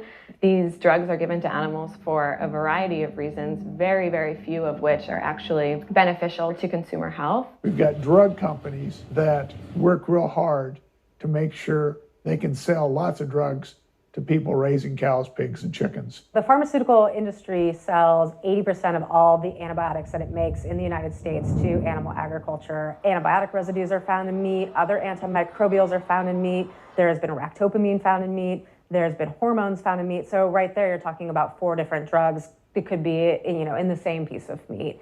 The pharmaceutical company is supposed to show the safety of animal drugs. They're not really testing to see what the impacts of these drugs are on humans. They're really looking to see what the impacts of these drugs are on animals. When we try to get information on some of the health studies and the environmental studies from federal agencies, we get back page after page of blacked out information because the company claimed confidential business information. Consumers have no idea what is in the products that they consume. So how sick something makes me and how bad it pollutes the environment is a secret for a company.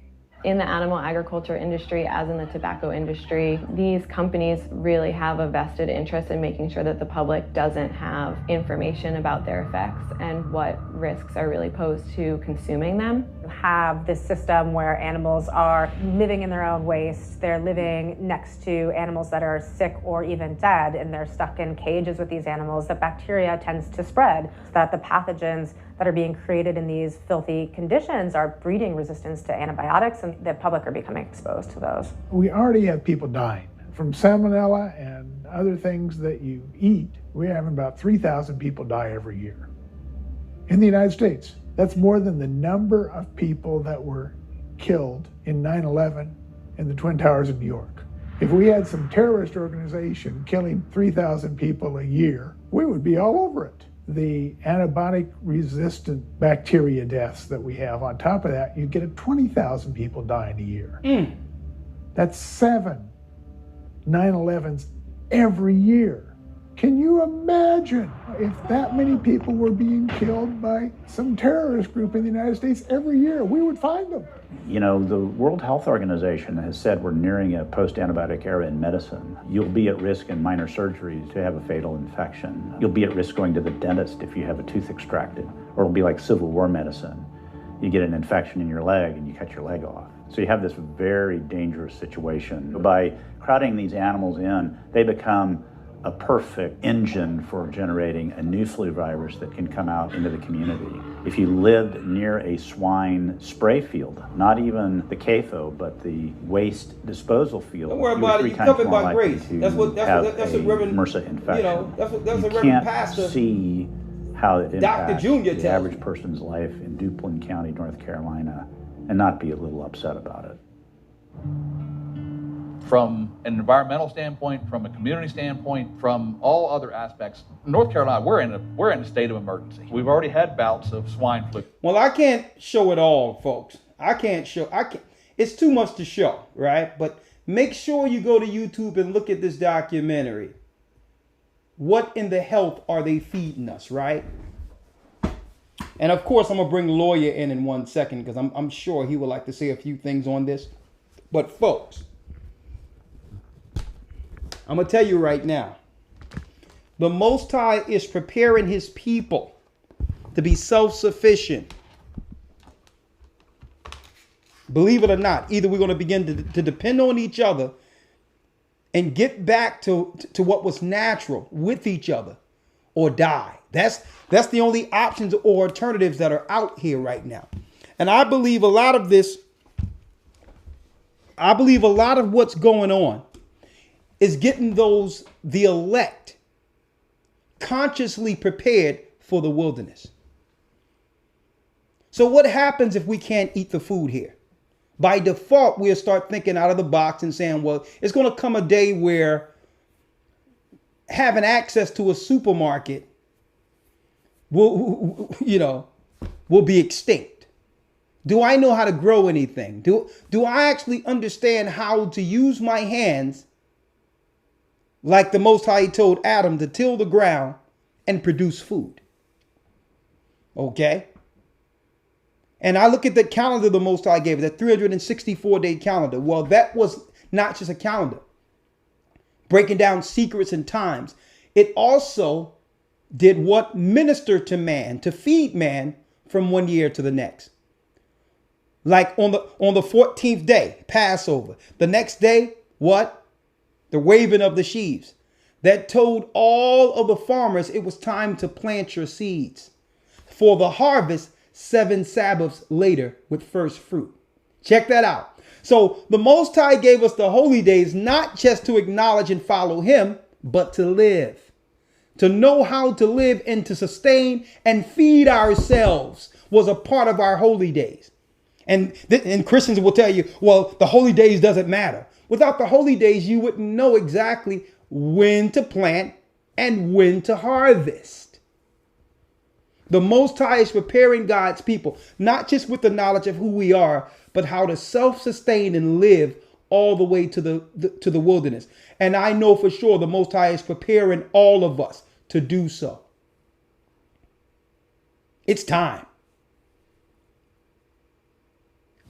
Let me tell you, all the doors are being shut down. Either we choose to be self-sufficient and to begin to go back to nature and link back with the Most High, or die. Because the other options, there are no options. It's death. That's why even this year, just amongst this church, and everything is voluntary. I would never make anything or say that this mandatory, you got to do this or do that. Never that. But I'm going to suggest the same way we have the Passover and the next day is the Feast of Unleavened Bread, that if anyone that has any plot of land or something behind their house, guess what? Take some dirt, and guess what? That Monday, plant your seeds. Because why? When you plant those seeds and they begin to produce them heirloom seeds, you're going to have seeds. So when we're outside of here, the food you like and the vegetables you like to eat, we're going to be able to plant over there. This is the real preparation. It's not about always giving somebody something and doing something. It's about what you're going to do within the four walls of your own home to protect your family and to become wilderness ready. I'm not saying give it to me and let's go plant it. No. Every individual have to understand what to do. So that when we come together, guess what? That's a gathering of leaders, forward thinkers, people who are prepared to feed our children from the wilderness and beyond. That's the plan, folks.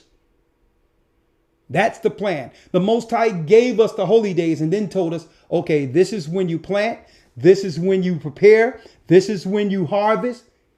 And use that same level of preparation when looking at the prophecies and seeing the signs and knowing the seasons, so that we're connected with the heavens. It's all the same. It all encompassed into one, folks. This is what the Most High preparing us for. He says, you can do it my way or die. The devil has this earth and he's killing all of you off. You're being killed off. Stand under my hedge, follow my law, and prepare. I'll make you whole. I'll heal you. You will be healed. That's what the ministry, that's what the gospel was all about. Healing God's people in preparation for the kingdom. Elder Lawyer. Elder Lawyer. Yes, sir. Can you hear me? Oh, I can hear you loud and clear. Now, let me pop you in 1 second. Talk to me, Elder Lawyer. Yes, sir. Man. I have a laundry list of scriptures here. And Come on. Of course, some of them I'm going to have to, forbade for the sake of time. Come on. And others, I'll say probably towards the end as we go into some of the solutions to these issues that have been presented. As the Bible says in Ecclesiastes 1:18, when much wisdom is much grief, and he that increaseth knowledge increaseth sorrow. So the more knowledge and more information we accumulate about the world around us and how things work, from the lies that have been told us through religion, so on and so forth, all the way down to what's being done to our food and the environment around us. The more we increase in that knowledge, the more sorrowful we become. And it gets to a point where we feel like we have no options. There's no hope in this fight that we've been called to. And we want to make sure that we let every brother and sister know that that's not the case. We're not without hope, okay? We're not without alternatives, so on and so forth. So hopefully later we can touch on some of those alternatives, just so that people don't feel like this is the sky is falling conversation.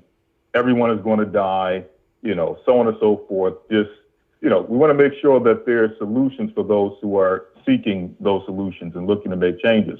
But for those who may be asking the question, why are we having this conversation in the first place? Should we be having this conversation?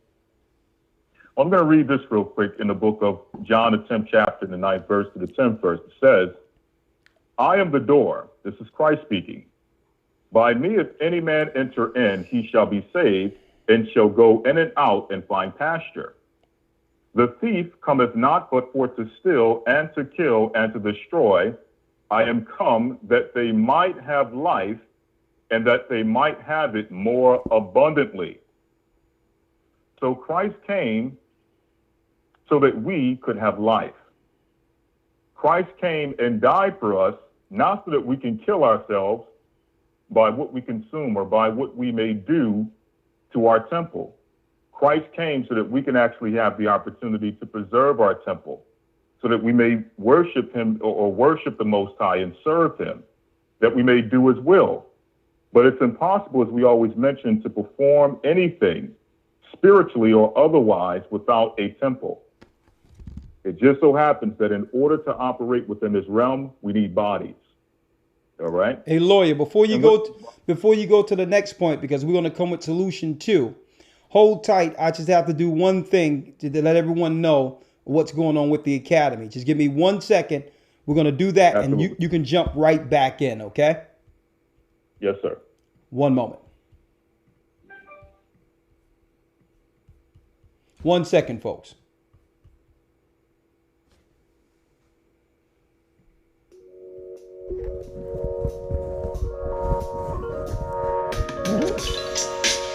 Are you seeking to strengthen your biblical foundation? Join us in the Hebrew Bible Academy, where we offer 12 weeks of in-depth learning in a structured environment. Receive real-time news from Brother Shapat and amazing lessons by Elder Ricard. Learn ancient Hebrew with Elder Lawyer. With 12 amazing lessons, you are guaranteed to learn more about your true biblical history and authentic Hebrew language than you would in a traditional Christian church. For only a one-time payment of $150 or 3 monthly payments of $50. Join us at historytimes.org and sign up today. It's not too late. See you in the academy.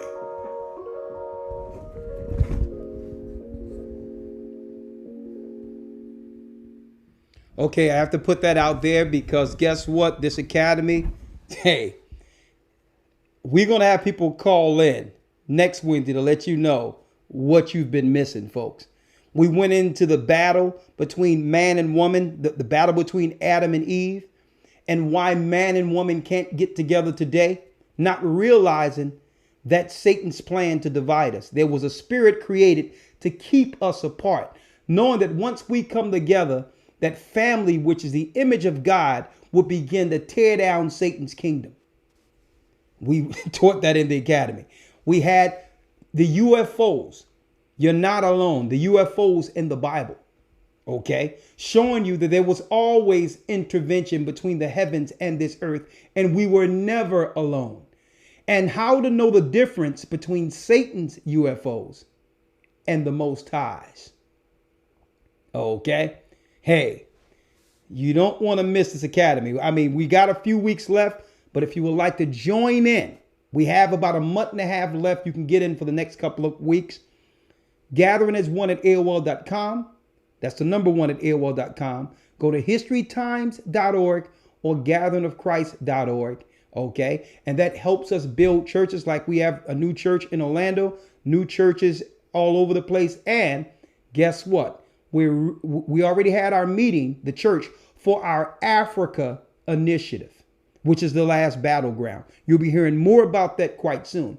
But with the Hebrew Bible Academy, guess what? We're able to sustain and spread the work. So, and guess what? You'll never get anything like the academy on YouTube or anyplace else. We have the news with Brother Shapat. We have myself. I come in with my commentary. I teach the lessons. Not only are they given to you through your email, we teach it to you and answer your questions concerning those lessons. And you have Elder Lawyer, Hebrew 101. And like conversations like this, these are actually products that spins off of some of what happens in the news where the Spirit moves us to do programs like you're hearing today. So a lot happens on that Sunday starting at 9 a.m.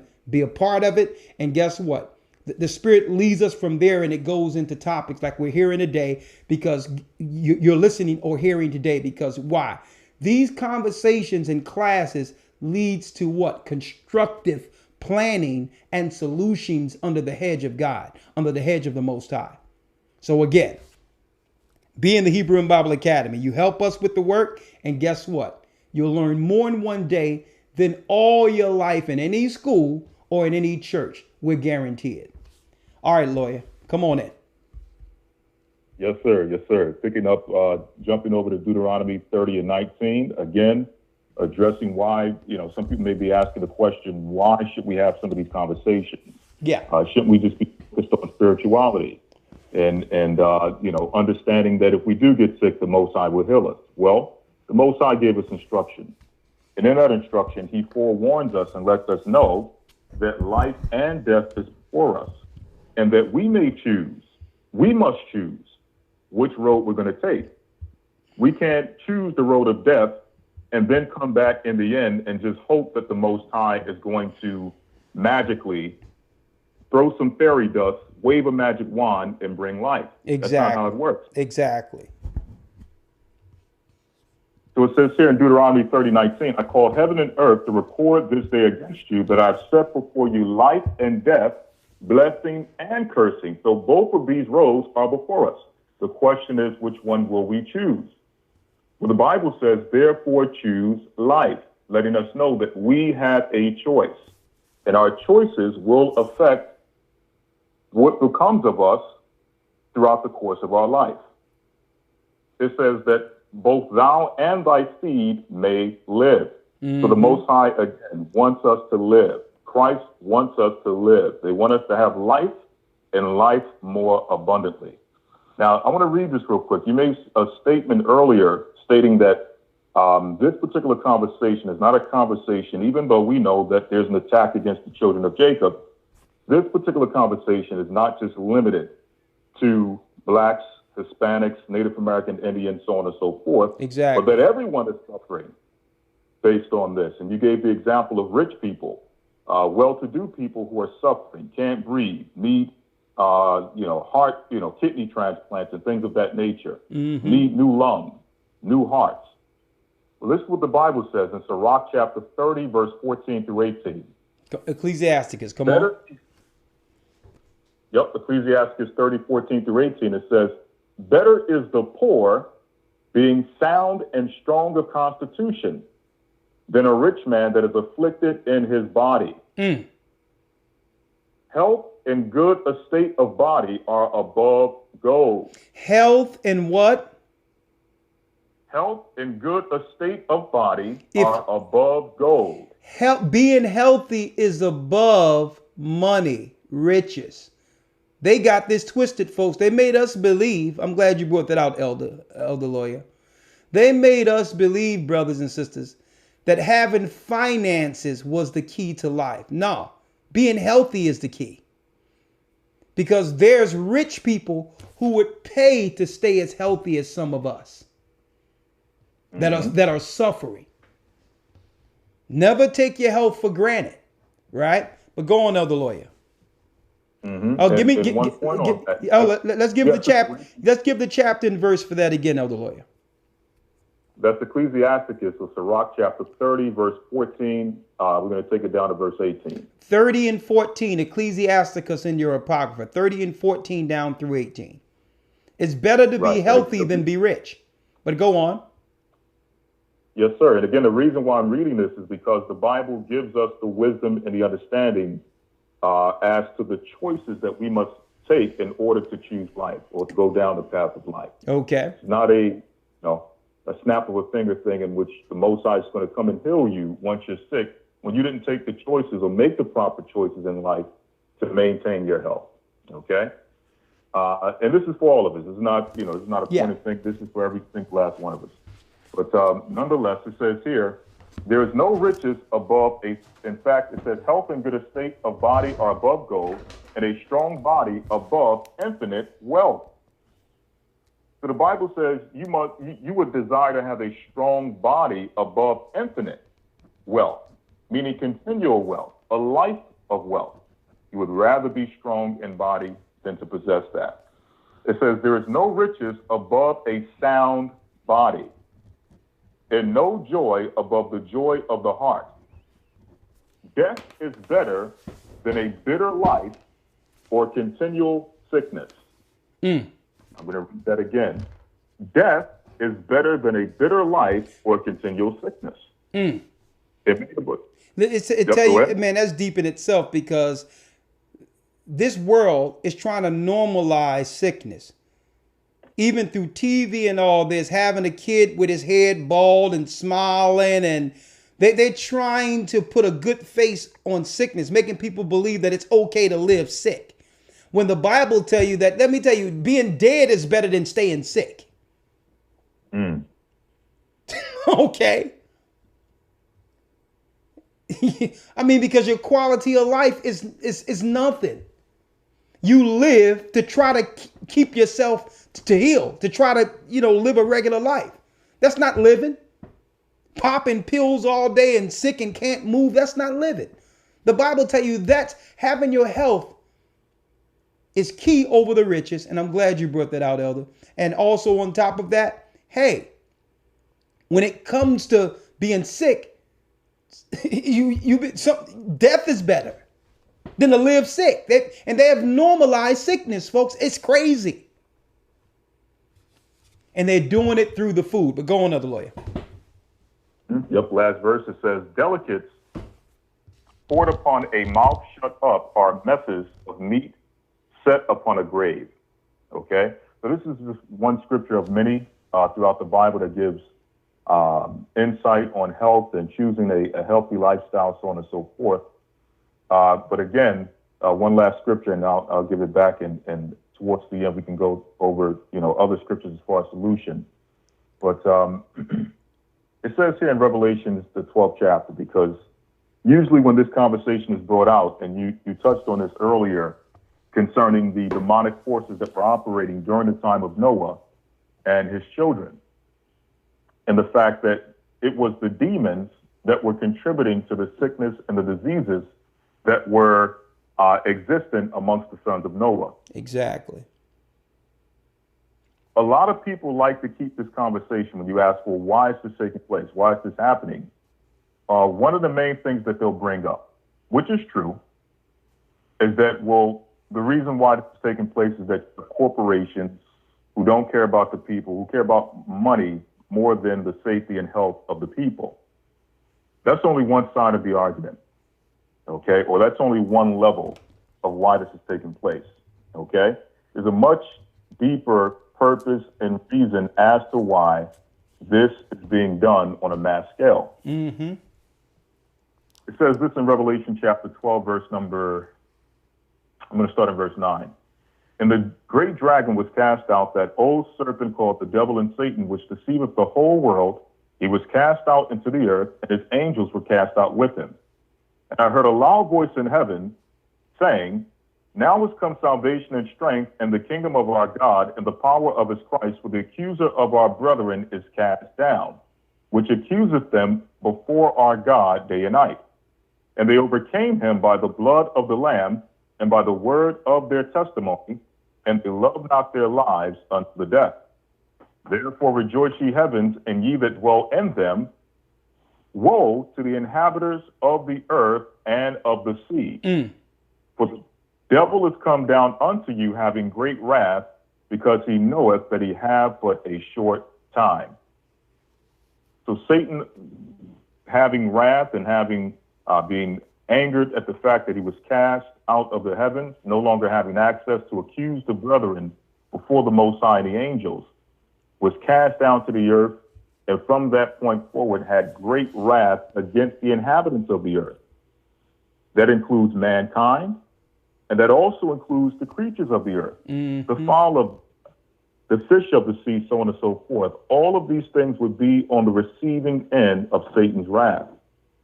So I say that to say that when we bring this information out, we're not saying that the clean meats and the clean fish and the clean fowl, that they're unlawful, that we cannot eat these things, but understand that Satan is, because of his anger, because of his wrath, is poisoning, is destroying the earth and destroying the environment, destroying the food chain, so on and so forth, as a means of destroying the image of the Most High.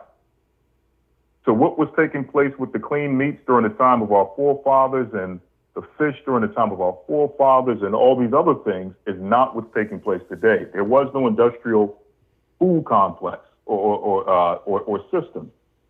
So we're dealing with a whole different beast than what our forefathers dealt with. So because of that, we have to plan and, as you say, get in front of it and try to look at alternatives to make sure that at least we can obtain and we can maintain as much as we can that life that the Most High in Christ desires for us to have. Exactly. And I'm going to bring you in with some more points. Great point, Elder Lawyer. I'm going to bring in some phone calls right now because I know all of us have had someone and still have people till this day that are affected with sicknesses in our family. And we all know people who have died being deceived by the pharmaceuticals, the doctors, and the government concerning health and food. They're not letting us know that it's really a part of the depopulation to poison us through the food source, folks. And I'm going to tell you right now, folks, hey, but I have a question right now that's a segue, and maybe you can answer this before we come with some solutions. One solution is, yes, first of all, we have to cut out all the foods the Most High said don't eat. Anything unclean. Automatically, you done cut out 70% of what's wrong. Right? Because they've made unclean foods a delicacy. So now, we're now limited to the clean foods now. Now you have to make sure that you got the best of the clean foods the Most High said we are allowed to eat. Like, if you're going to eat salmon, which is a clean food, you got to eat the sockeye salmon that's actually from Alaska that comes in the stream, that's in the waters, the ocean, and it's not farmed. Or you have to eat the Mediterranean bass that's from the Mediterranean, because the Mediterranean is going to be one of the last seas left with good food, You may have to pay more for that particular, like tilapia and all that. Tilapia is a hybrid beast in the waters. It's cancer in the waters. It was actually a hybrid. It's almost near. It's one step up from catfish. So the Most High is making a royal nation, and out of a royal nation now, you have to choose like a king what to consume. You have to choose like a queen, even if you can't afford it, folks. And our people say, well, I can't afford this and I can't afford that, but yet we'll have our children wear a pair of Jordans on. You know you can't afford no $200 sneakers, but he have them. So we can afford the things we want. Now, what's more important? Whether or not our sons have a pair of Jordans, or the fact that we live the life the Most High intended by putting the correct foods in our temple. We pay for what we want. Okay? And you sisters, you're going to pay for your nails. You're going to pay to have your hair look in a certain type of way. You're going to have that stuff done. That's all. That's almost a bill right there for sisters. I'm going to have my nails and hair done. Well, good. That's fine. You have to look good. I can understand that. But guess what? We should pay the same attention to what's going in our bodies than how we look on the outside. Just pay the same amount of attention to it, because that's even more important. Right? Now, my question is, it seems we try to get serious once there's a diagnosis for sickness. Why does it take something bad to happen to us before before we look to change, before we try to change something, including our diets? And that's a question I have out there for you when it comes to anything. Why something bad must happen to us before one decides to change? Why? That's the question I have. And this is just, and you know, I may segue this into another thing, another radio show, a program in the future. But why does it take something bad happening to us to say, you know what, because this bad happened, I made a change? Why? Why can't we just choose right is the question. Okay? And that's me included. I'm not excluding myself from these questions. All right? All right. What's in the food? They're killing us. Let's go down the line and hear what our brothers and sisters are saying out there. 515-605-9327 if you would like to come in. 515-605-9327. And I like to put it out there since I'm answering calls. Hakeem. Okay, brother. You said you wanted me to call you, Hakeem, and you gave me your number. I had your number, and I called you for 3 days straight. Over and over and over again, and it went directly to a machine, Hakeem. So I know you're listening out there. I called you. So if I see your number, I'm going to pull you in because you were saying, Elder, you're not going to call me. I called you. Okay? So I did my part. So if you need to reach me, give me another number where you'll pick up at least, okay? 318 area code. Shalom. 318 area code, you're live. Okay, let's go to the next call.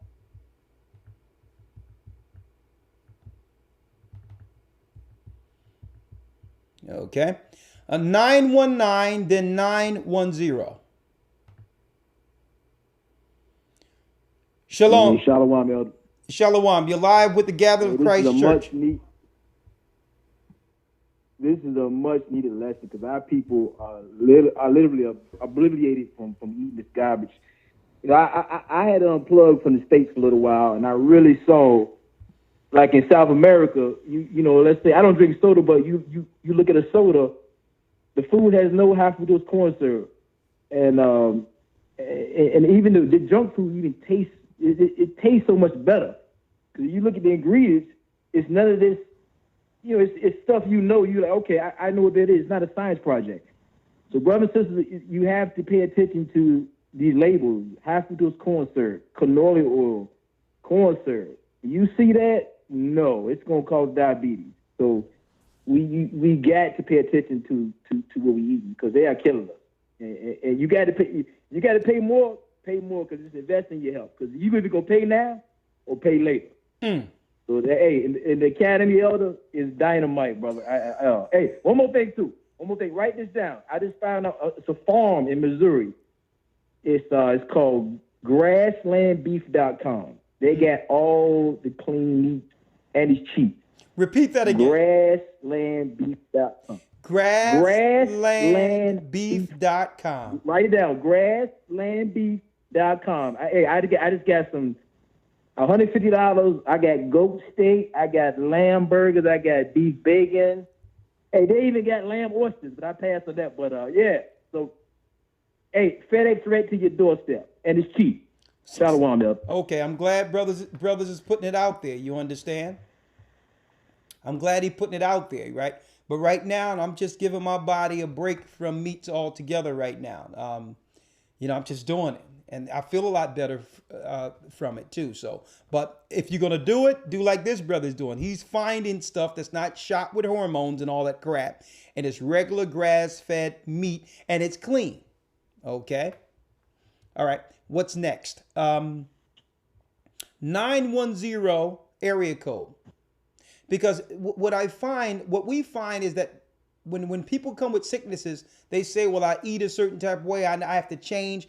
Why does it take your doctor telling you have to change, or something happens where you fall out, or something happens great to the point of gravity, to the degree in which you can say, I have to change? Like, what is that? Our people, we have to do better for ourselves. I mean, you have to love yourself more. We all do. And not change due to a negative experience. 910 area code.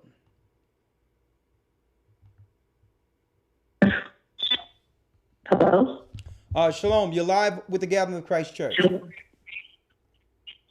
Okay, I'm glad to hear this this lesson that you have, because I work as a food inspector. Currently, I inspect meat, and hey, sister, I need to hear what you have to say, but your phone is real bad right now. You say you inspect meat.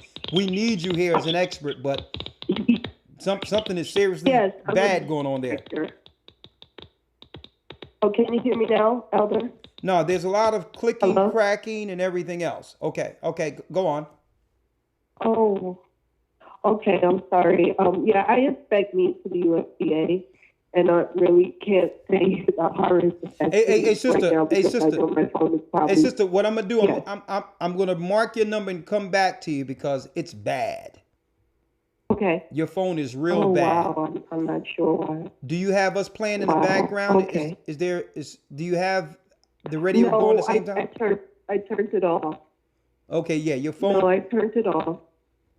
Okay, now do you have a computer next to a phone, or what's going on? It sounds like there's some type of disturbance between frequencies there, between probably a computer and a phone.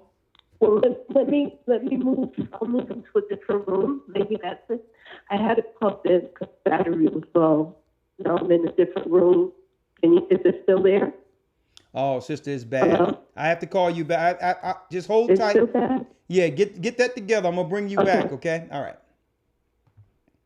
All right. Okay, I'll bring you back, sister. I'm sorry. I really wanted to speak with her because she works at a meat company inspecting meat. I definitely have to get her back. So hopefully she gets it right before the next call is done. 325 area code. Shalom.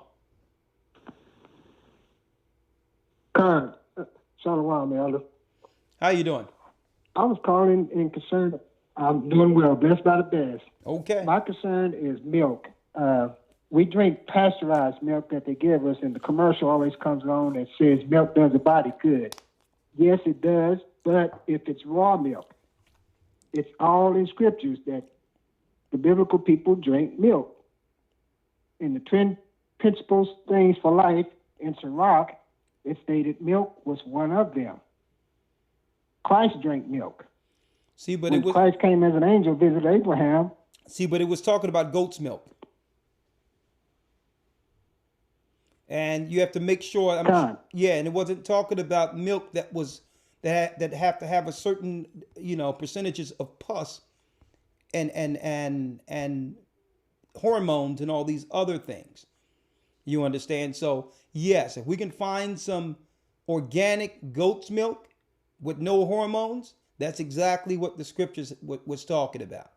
But they have used the health benefits of milk, the milk of the past, to actually push their poison pus called milk.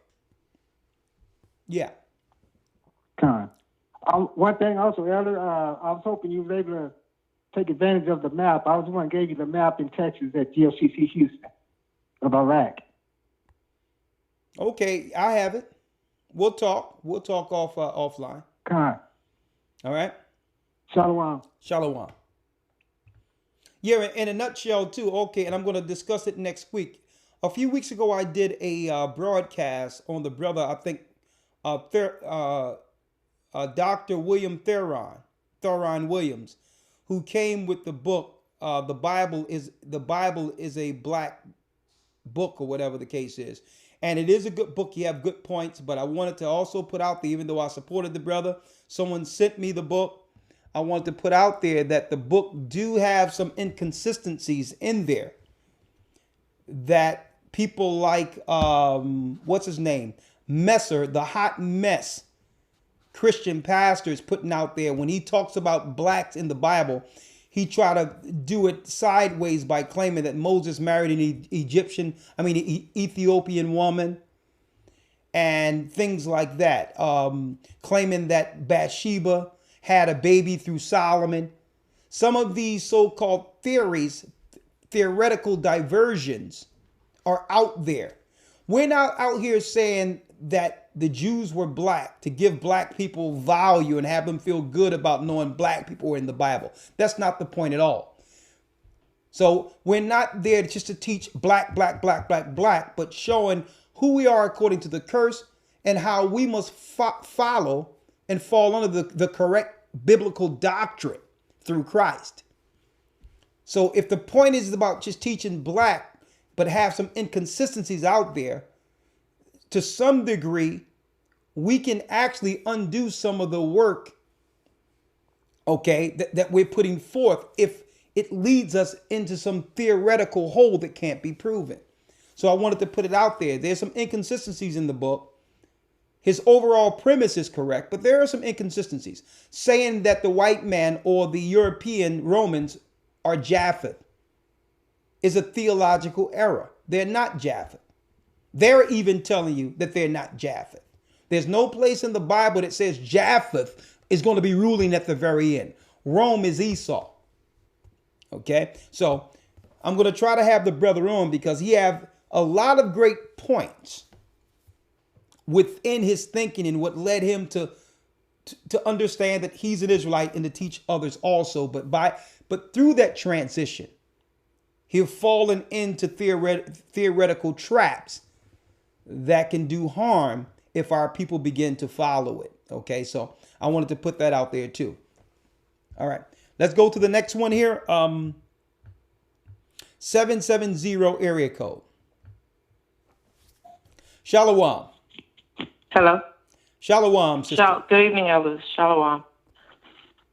I have a comment and a question. Question first. I didn't hear the first part of the show. Great show, by the way. I didn't hear the first part, but did it mention anything about goat? Because I know goat is not something that's popular in the U.S. I mean, it's mostly popular in the Caribbean, Haitians, Africans. Okay, I missed it. What did you say, sister? I was asking, did the documentary that you're showing mention anything about goat? No, it didn't say anything at all about goat. Usually goat is a lean meat, and it's not a delicacy that's actually pushed because it's harder to actually deal with opposed to the farm-raised animals or what you would call the industrial-raised animals. So usually when it comes to goat and things like that, you understand they're more cleaner foods. But we still have to be careful and make sure we're getting those from the right place. But usually goat, lamb, and all that is cleaner foods than the industrial, high-produced meats. Okay. Well, that's what that was my question, and I guess that's what I have to be leaning more towards. I typically don't buy too much beef, mostly chicken or turkey sometimes. But I guess when you get health conscious and you're working out, you get very conscious about eating meat. Even though when I buy chicken, I'll try to buy organic, but these days you can't trust it. Yeah. So to answer the question you had, I think you said, why is it hard for us to stop? No, the question I asked. So was that the question? I just had a segue question just to throw it out there. Why does it take something bad to happen for us before changing? Okay. All right. Well, I honestly, unfortunately, I don't know. But if people can get you can get very creative with vegetables. I know you mentioned about, you didn't know how great lettuce can taste, but things such as Brussels sprouts, although I love it, sometimes I get afraid because now I see all of a sudden it's so popular, everybody's eating it, so I'm thinking they're probably going to do something with that too. But there's so many different ways to prepare it, even vegetables, and when you do, you really don't miss the meat. If people would take the time, my friends make fun of me all the time and say, why are you always in supermarkets? I say, well, first of all, I have 50 children, and I like things fresh. When you get creative with a lot of herbs and vegetables, then you won't really miss it. That's true. And after all, we consume too much meat in this country anyway, because if you go to places like Haiti, most people don't eat meat every day. Yeah. They consume, vegetables. Meat is something that you Yeah. would eat probably on Sundays for Sunday dinner or during holidays. But this, I was already leaning towards not doing too much meat. But I guess now, unless I find a farmer, I'm really gonna probably have to give it up. Okay. And do more vegetables, as I'm already doing anyway. But well, thank you, sister. Okay. Well, thank That's you. it on that. Great points as usual. Okay. All right. All right. Yes, thank you. You're welcome. And I'm glad the sister brought that out too, because a great point she was making. You can get real creative with vegetables. Believe me. I mean, certain with beans and all that, with rice. Here's another lie that the meat industry put out there to poison us, knowing that they are using beef as and pork as their Trojan horse to give us the medications that are illegal to sell us. Okay. They know that the FDA would never approve certain drugs, so they'll put it in some hormonal serum and shoot your animals with it.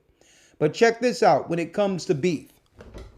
Folks, there's a lie out there claiming that you have to do beef to get your or you'll become protein deficient. That's a lie. And that's also in that documentary. That's a lie. Because why? The strongest animals on earth, like your cows and bulls and all that, where do they get their protein from? They chew the cud. They eat grass. The strongest gorilla that's stronger than any bodybuilder out there, okay, which is like the silverback gorilla, is a vegetarian. So that's another lie. It was a campaign to get us to eat the bad meat. There was an over excess of meat, so they started pushing you'll get a protein deficiency if you don't eat beef. It was a lie. And that's why I'm going to tell you, Oprah Winfrey, she caved in when the beef department came up against her. The farmers when she said that we should turn away from red meat, because of her influence, so many women that month, that's how strong and impactful her voice is. That month, the stock when they were losing money with cow bellies and the beef, because Oprah said people should stay away from red meat. And they instantly seen what? They seen a hit on their profits from that one program with Oprah Winfrey. And she cowtailed after they came through, and the beef constituency along with the farmers began to come against her. She apologized and all that, and then she had a farmer on the show saying that beef is good and all that. Let me tell you, them lobbyists that are behind the death care and that are behind the farms, guess what? These are heavy hitters. And they let her know, you better change. Listen, mammy, you better change, okay, your rhetoric on beef immediately. Okay, they made sure they put her in her place. Let's go to the next one. Let's go back to this sister who said she inspects meat, and hopefully her phone is good. Shalom, sister. Shalom. Hello? Okay, yes. Elder? You're a little better now. Talk to me. Is it better now? Yes. Okay, yeah. I can't say too much on the phone now because my phone started going haywire after I made a mistake.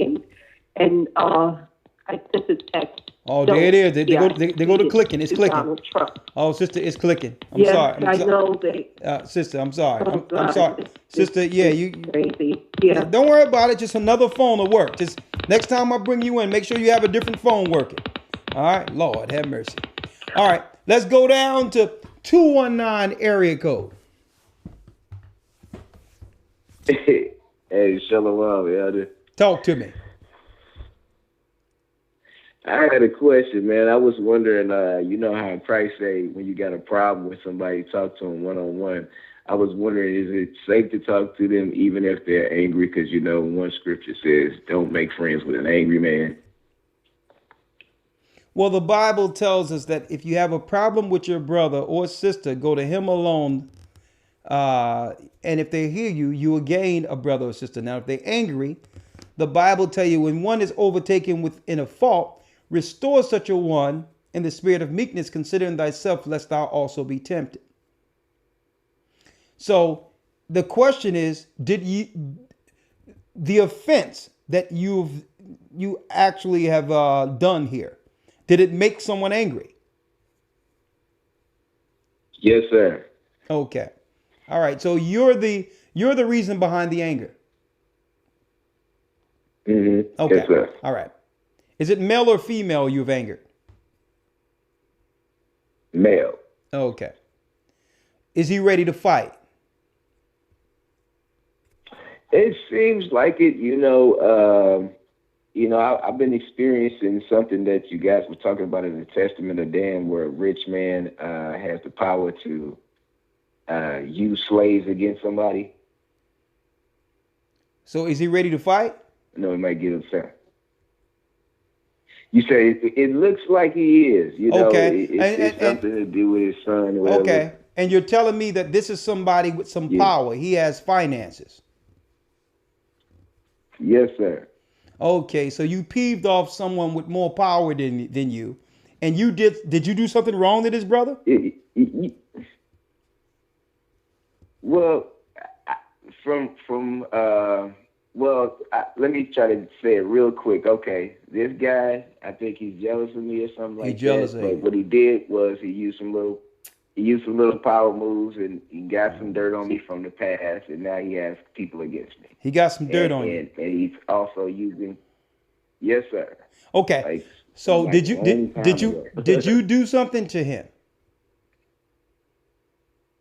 I don't think I have. I was confused the whole time. Like, what did I do to this guy? I only think I was just letting him know I wanted to run businesses. I had ambitions. I don't know if the guy's just jealous of me or what. I don't know what's going on. Okay. But I've been experiencing well, this listen, about I will 9 never years. listen. I will never give someone advice that's going to lead to someone laying hands on you or worse, right?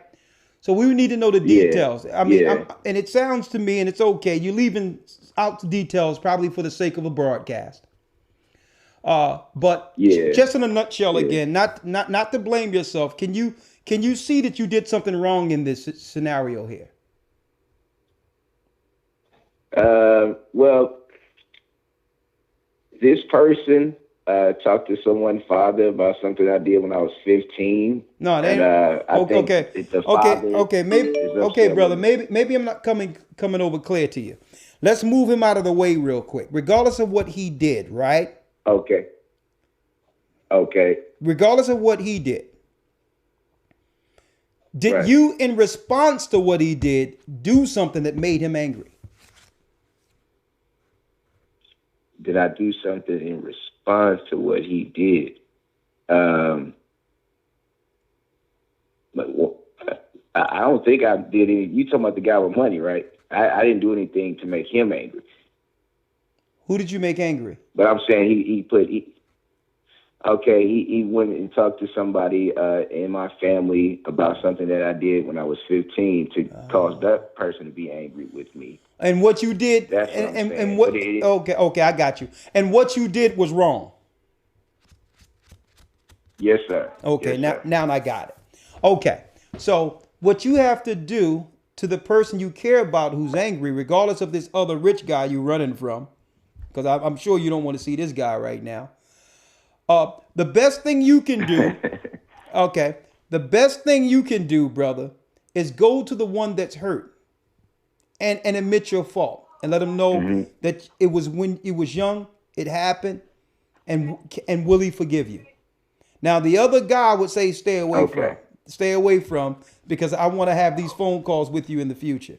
Okay? Okay. All right, Elder. All right. Bless you, my brother. And are you baptized? No, sir. Yeah, I suggest you do that first. Get right with the Most High, brother. All right? Okay. All right. Bless you. Okay, let's go down the line. 512 area code. We have about 9 minutes. Shalom. Shalom, Barakatah, Elder Ricard. Okay, you came in with some power. Talk to me. Okay, so my comment is, and I'll try to be as brief as possible and as powerful as possible.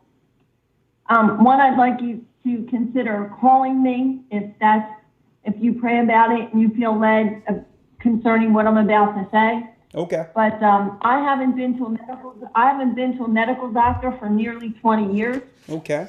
And I have been through the medical system for over a quarter of a century. Okay. So I know both sides, how to stay out of it, and definitely how to remain in it. Okay. So I have had all kinds of surgery, drugs. I'll spare you all those details. But I embrace the fact that I had an illness, and that this is one of your questions. How come it takes something bad for good to come, for us to see the truth?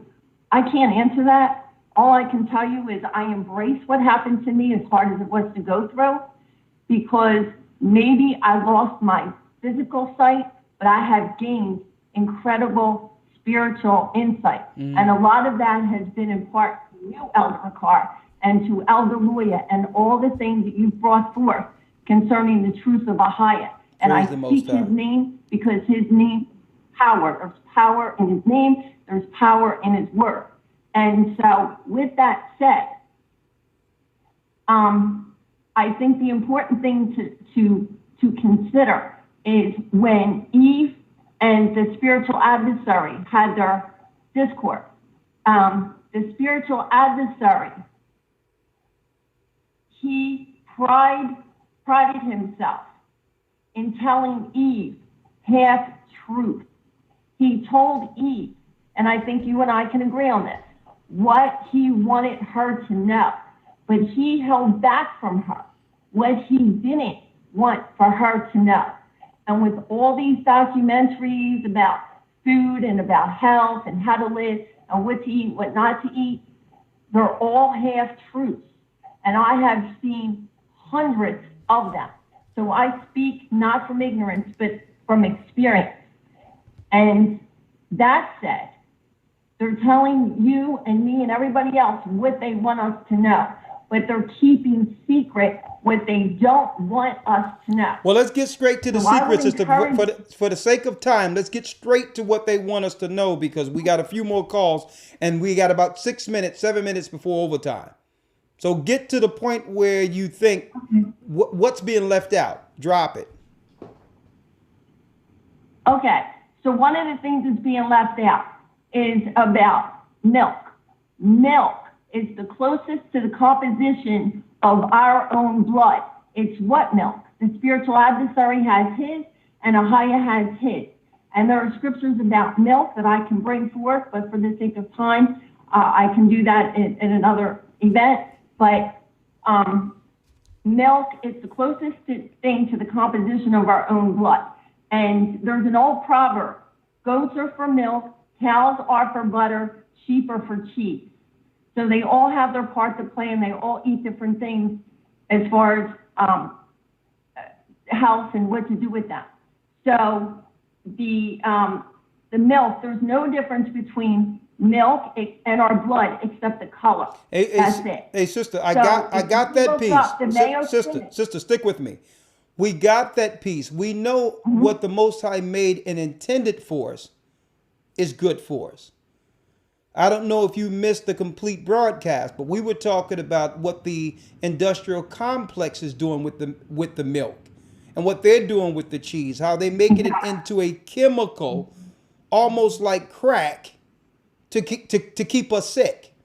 How they're adding all these additives and pasteurize, and how they're dealing with what you would call processed meats that are carcinogenic, which have been proven because they tell you it's carcinogenic on the Food Administration and the Cancer Association's page, but yet they'll still sell these things in the stores. So I understand what you're saying by saying what milk is on the surface and how it's supposed to be good for us. But what they're giving us is not what you're talking about. Absolutely, absolutely. Like milk, even if it's raw, if it comes from Holstein cattle, it's horrible, even if it's raw milk. So I understand everything that you're saying. Yeah. And I just finished 2 great big mugs of milk from a farm that does things right. Now, we have to hunt for the milk that's right because there's so much of the milk that's available to us that's done raw. So I understand everything you're saying from the hybridized cattle like Holstein, from the pasteurization to the homogenization. Exactly. To And they're eating. They're eating. See, and maybe No, go ahead. I'm sorry. maybe we'll talk off the line, but this is the stuff we're talking about, because what the masses are consuming is exactly what the program is on. But I'll tell you what, if you got access to a farm with some raw milk, okay, with the real milk, and you're raising your own cattle, we can have this conversation, because I'm going to need to buy some of that cattle off you. Let me get your name. It's Sister Diane. Oh, yeah, Sister, I know you. Okay. All right, Sister Diane, hey. I'm hearing. What? I know where you are. I got you, Sister. And you know what? I'm coming to get some of those cows and some raw milk, all right? I'm with you. All right, sounds great. All right, thank you. I don't know what she's saying, because like, hey, hold up now. Don't try to undercut me, Elder. I got some good milk over here. No, Sister, I'm not talking about your milk. All right, I'm coming to get some of that, and make sure those cows, those bulls and all that, make some good kids, because I'm coming to get some of those too. All right. We have about 3 minutes before overtime. I'll probably do about 10 minutes of overtime if y'all would like. Just for the sake of making sure we get through all the calls. If you want to call and get in queue, you only have about 2.5 minutes. 515-605-9327. We're on the topic, what's in the food? They're trying to kill us. It's one and the same with the vaccines. They work hand in hand to create what? You got it. Perpetual sick customers. From the cradle to the grave, they're trying to push vaccines from birth and try to have you go out on the pharmaceutical pills at the end of your life. They want you to forever be a consumer and a customer for the sick factory we call the pharmaceuticals. It works, and we want you to be aware of what you're consuming. Start reading your labels. If it says soybean oil, just substitute soy for, and just put in parentheses, death. Okay? I'm helping you out here. If it says soy, just put in parentheses, death. Soybean oil, soy this, soy that. Diabetes, death, cancer, stroke, Alzheimer's, dead. Okay? Soy. All right. Come on, let's go. 352 area code. Let's go. Shalom. 90 seconds. Shalom, Elder. Well, I just wanted to say, I was one that was,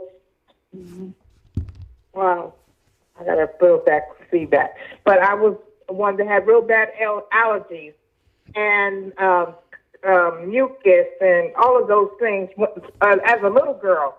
Okay. Up until I got to where I'm at right now and started. 60 seconds. I got to do something about this. But I mean, ears itching, bad allergies, just always full of mucus. I stopped the milk. I stopped drinking milk, and then that helped with that mucus. Good. And then I couldn't eat watermelon. I couldn't eat cantaloupe. I couldn't eat none of that stuff because if my ears would itch, throat would itch, everything would be bad. I detoxed my liver. And after I detoxed my liver, one day I was eating some watermelon, and I was just eating it because it was big old piece. I love watermelon. And so do I. No itching, everything was gone. And I was like, okay. So, 10 seconds. Something that happened when I was younger, because ever since I can remember, 5 years old, up to the age I am now, okay, I was having problems. And but when you detox, get off of these certain things and detox your body, like that milk is bad. The milk is just, because it would keep me just all messed up. When I did that, everything went, everything got better. So we have to get off of certain things and make sure we get the supplements and, detox our liver, kidneys, and all that.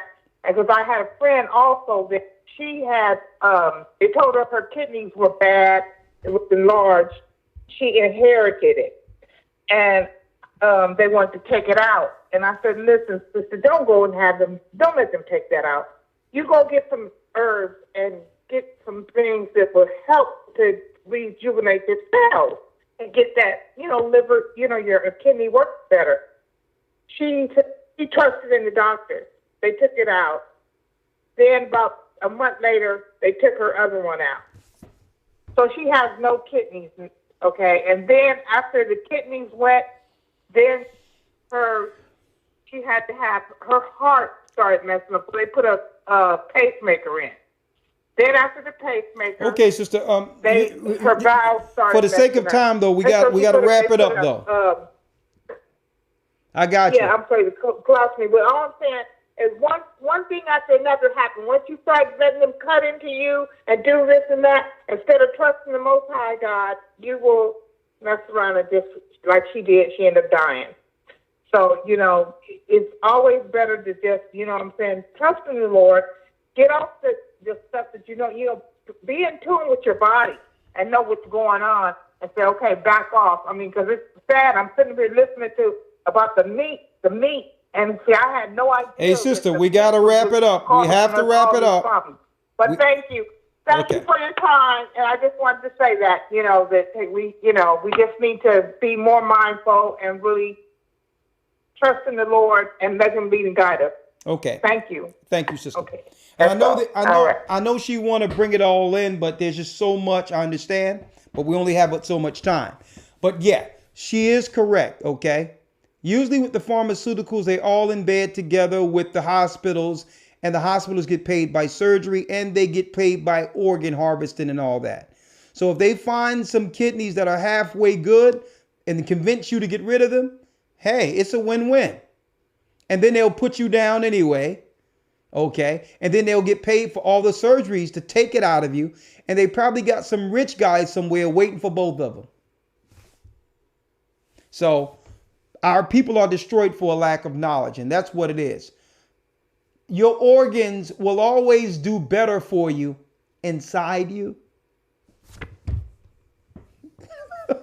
Ain't nobody you ain't going to convince me to take my organs while living. I mean, what type of game you playing? Are you kidding me? That's good. No, the Most High gave me these. I will take these with me. Okay? No. Okay? I'll eat some cauliflower.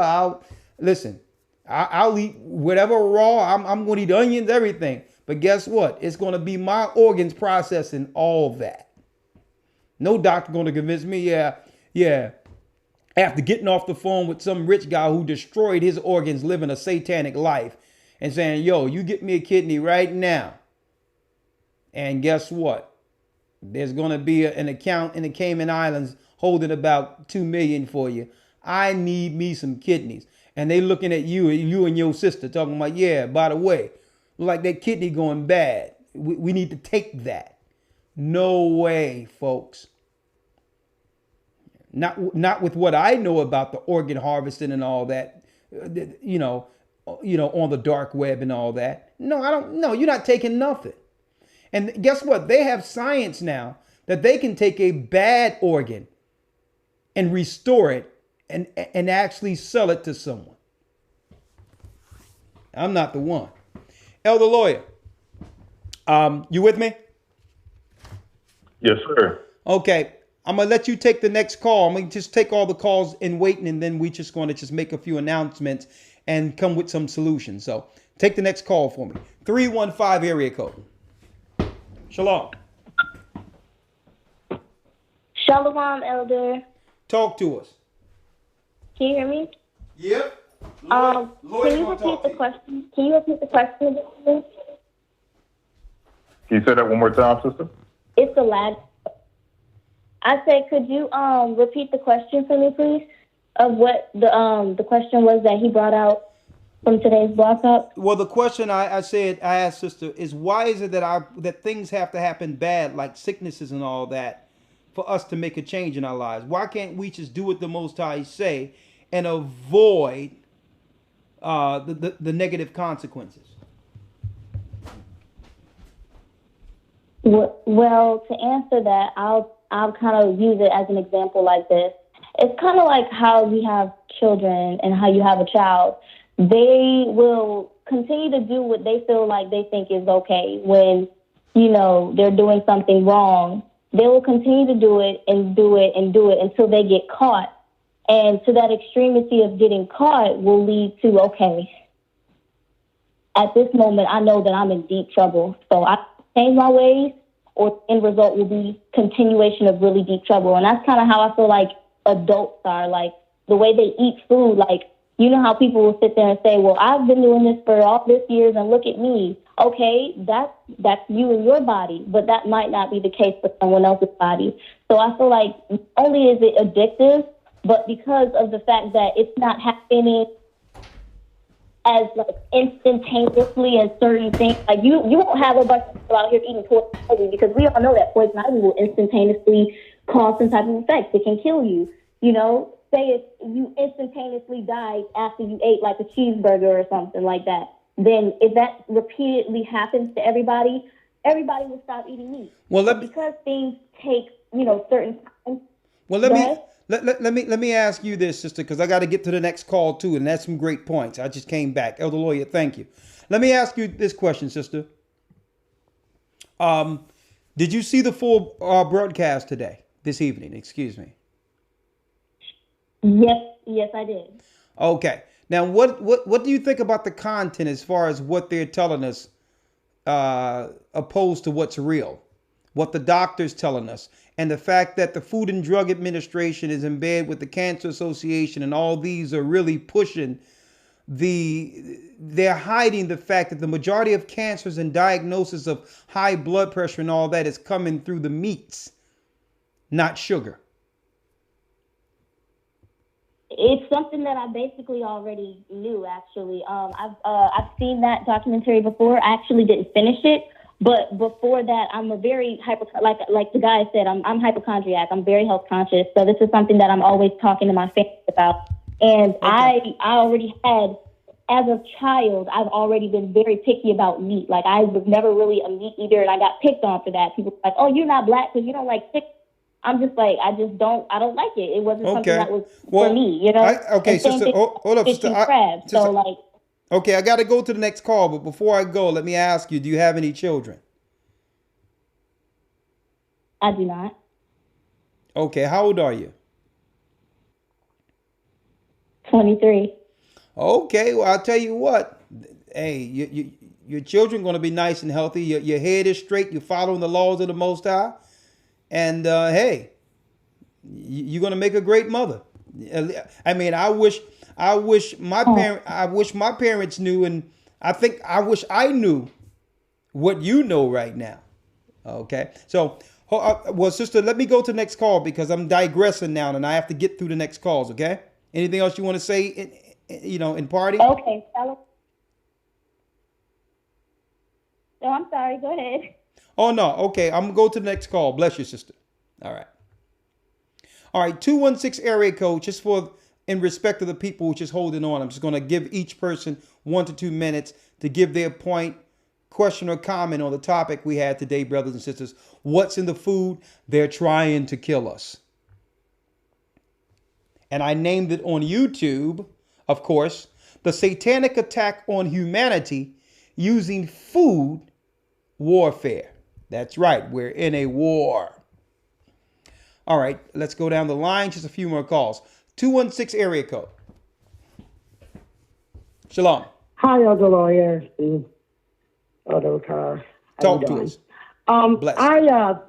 My thing is, as far as the food and what we need to do as a body is probably think about moving to the country and buying our own land and raising our own cow and chicken and stuff like that. I think we have enough people in the congregation where maybe we could come together on something like that. That way we know what we're feeding our animals Well, sister, and our chickens sister, and stuff like that. It's got to be time to come out the city.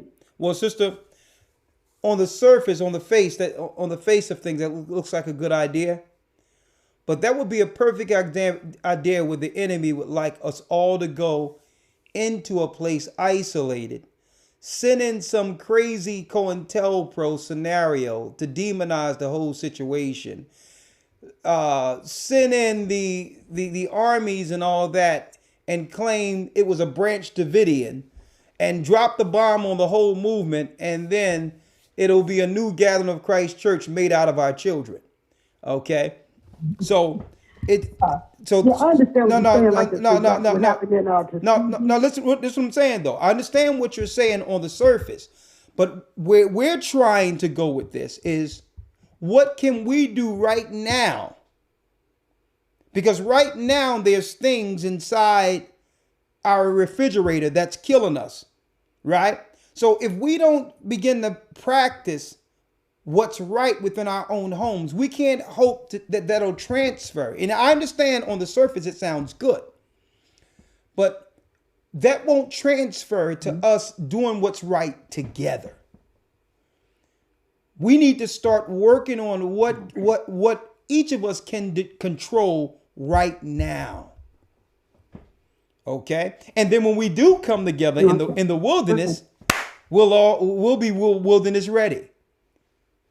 I mean, they would love for the whole church to go in one isolated area like that sick Dr. York demon and demonize the whole thing. And 9 times out of 10, you're going to always have someone rogue that you didn't expect to be amongst you that's going to turn the whole thing upside down. So I'll take my chances with spreading the gospel and working towards us being together in the wilderness with the Most High around about protecting us, okay? But no way am I planning on bringing our people, and I love our people to death, into some remote area where the government can actually demonize it and call it something, a cult gathering, congregating. Yeah, let me tell you, you know exactly. Let me tell you, they got a playbook. And it works perfect every time the way they do it. And we're not falling into it. We're going to spread the gospel of Christ. All right?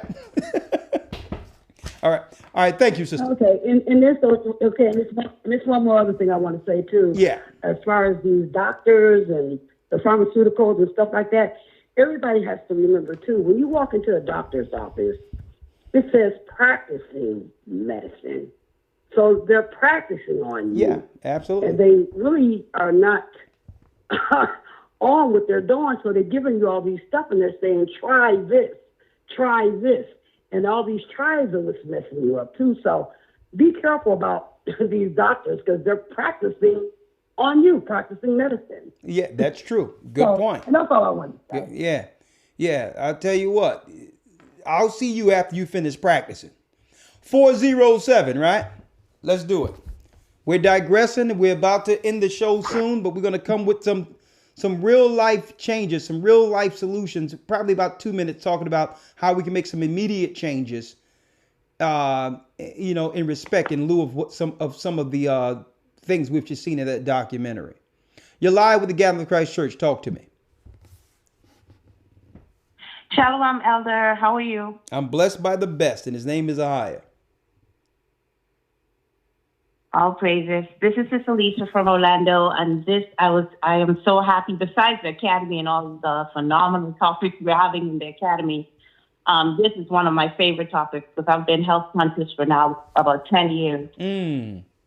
My family, we only eat organic food the best that we can get it. I always say I don't mind paying $600-700 a month on groceries to maybe a Whole Foods or a Fresh Market because my family haven't been to a doctor in probably about 15 years. We don't even catch a cold. Look at and that. It all is the food that we eat. Good. So one of the things I wanted to share is when I was vegan, you have to be creative with being vegan, but you also have to be careful because now that they know people are switching to vegan and cutting out the meats because of all the illnesses meat cause, they're now making the vegetables hybrid. So you have to be careful of the white cauliflower, the broccoli, the corn, the carrots, because those are now hybrid. So thank you. I wanted to share how I go in the store when I shop. There's a barcode that you have to look for to see if it's strictly organic, and that's a barcode. The SKU number is a 9. So if you go in the store and you see the PLU SKU number, if that's a 9, the beginning of that number is a 9, that is strictly organic. Good. If that number is a 4, that is conventional. And if that number is an 8, that is straight GMO. So you can start there when you shop in the stores, look at the SKU number and go by that to see if you're getting real organic, especially for produce items and produce section, fruits and vegetables. Now, in terms of cheese, I love cheese. So in order for me to get cheese, I had to cut out the cheese, but then I used Brazil nuts, and the Brazil nuts make a great cheese. So you won't even miss dairy cheese if you do the Brazil nut cheese. And same with meat. Good stuff. Mushrooms. Portobello, that's the best burger you can have. A cheeseburger for me is a portobello mushroom sandwich with Brazil nut cheese is a cheeseburger for me. So you can do that if you miss cheeseburger. If you miss fried chicken, oyster mushrooms taste like chicken. All you have to do is get some good organic oyster mushrooms. You put them in a batter like how you would do chicken.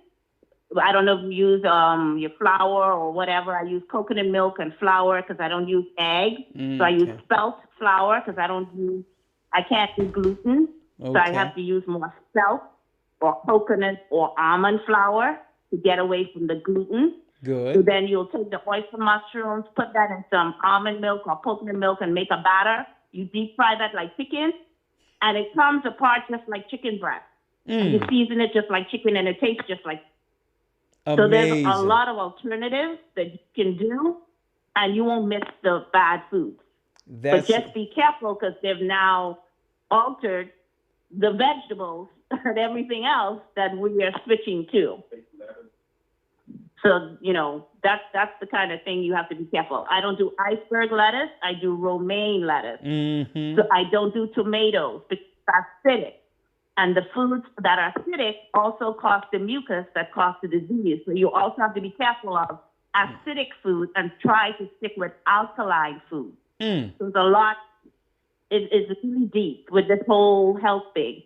But I would rather pay $600-700 a month on a grocery bill than go to a doctor and get medication. Oh, sister, this is right on. You and your husband is just, y'all bringing it. I'm gonna guess what? Wherever y'all is in the wilderness, I won't be far from you. Just to let you know real quick, because I know you have to go, we just spent 3 weeks on vacation. And we went to California, and we said, let's visit the California body just to see what another body is like. Yeah. We got a body now. We're part of Orlando, so we're like happy. So let's go visit California body. Elder, we went there for 3 consecutive Sabbaths.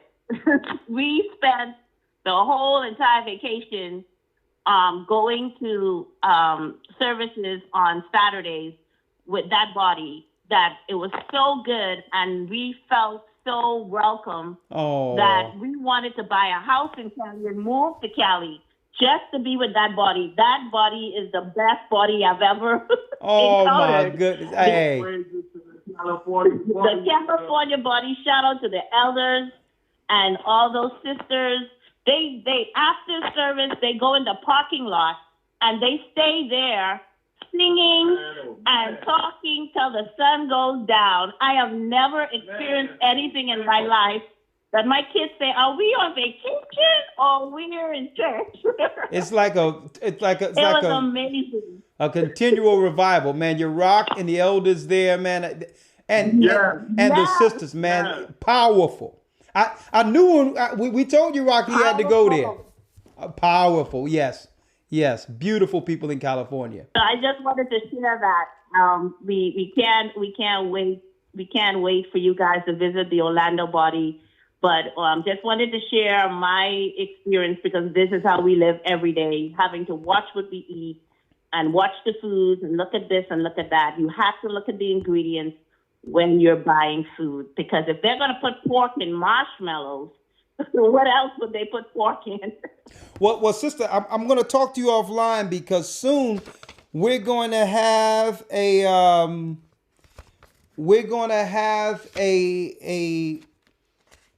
thing for the release of the music project, and we're going to have a release get together where we're going to have a little wine and organic stuff, and we're going to have a release for the music.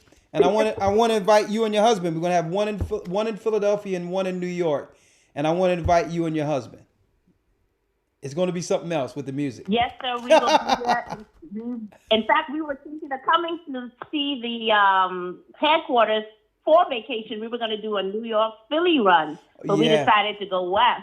Well, so whenever you guys are doing whatever you're doing, please remember us. We will be there. The good thing about working for yourself is you have no boss to report to. You just go.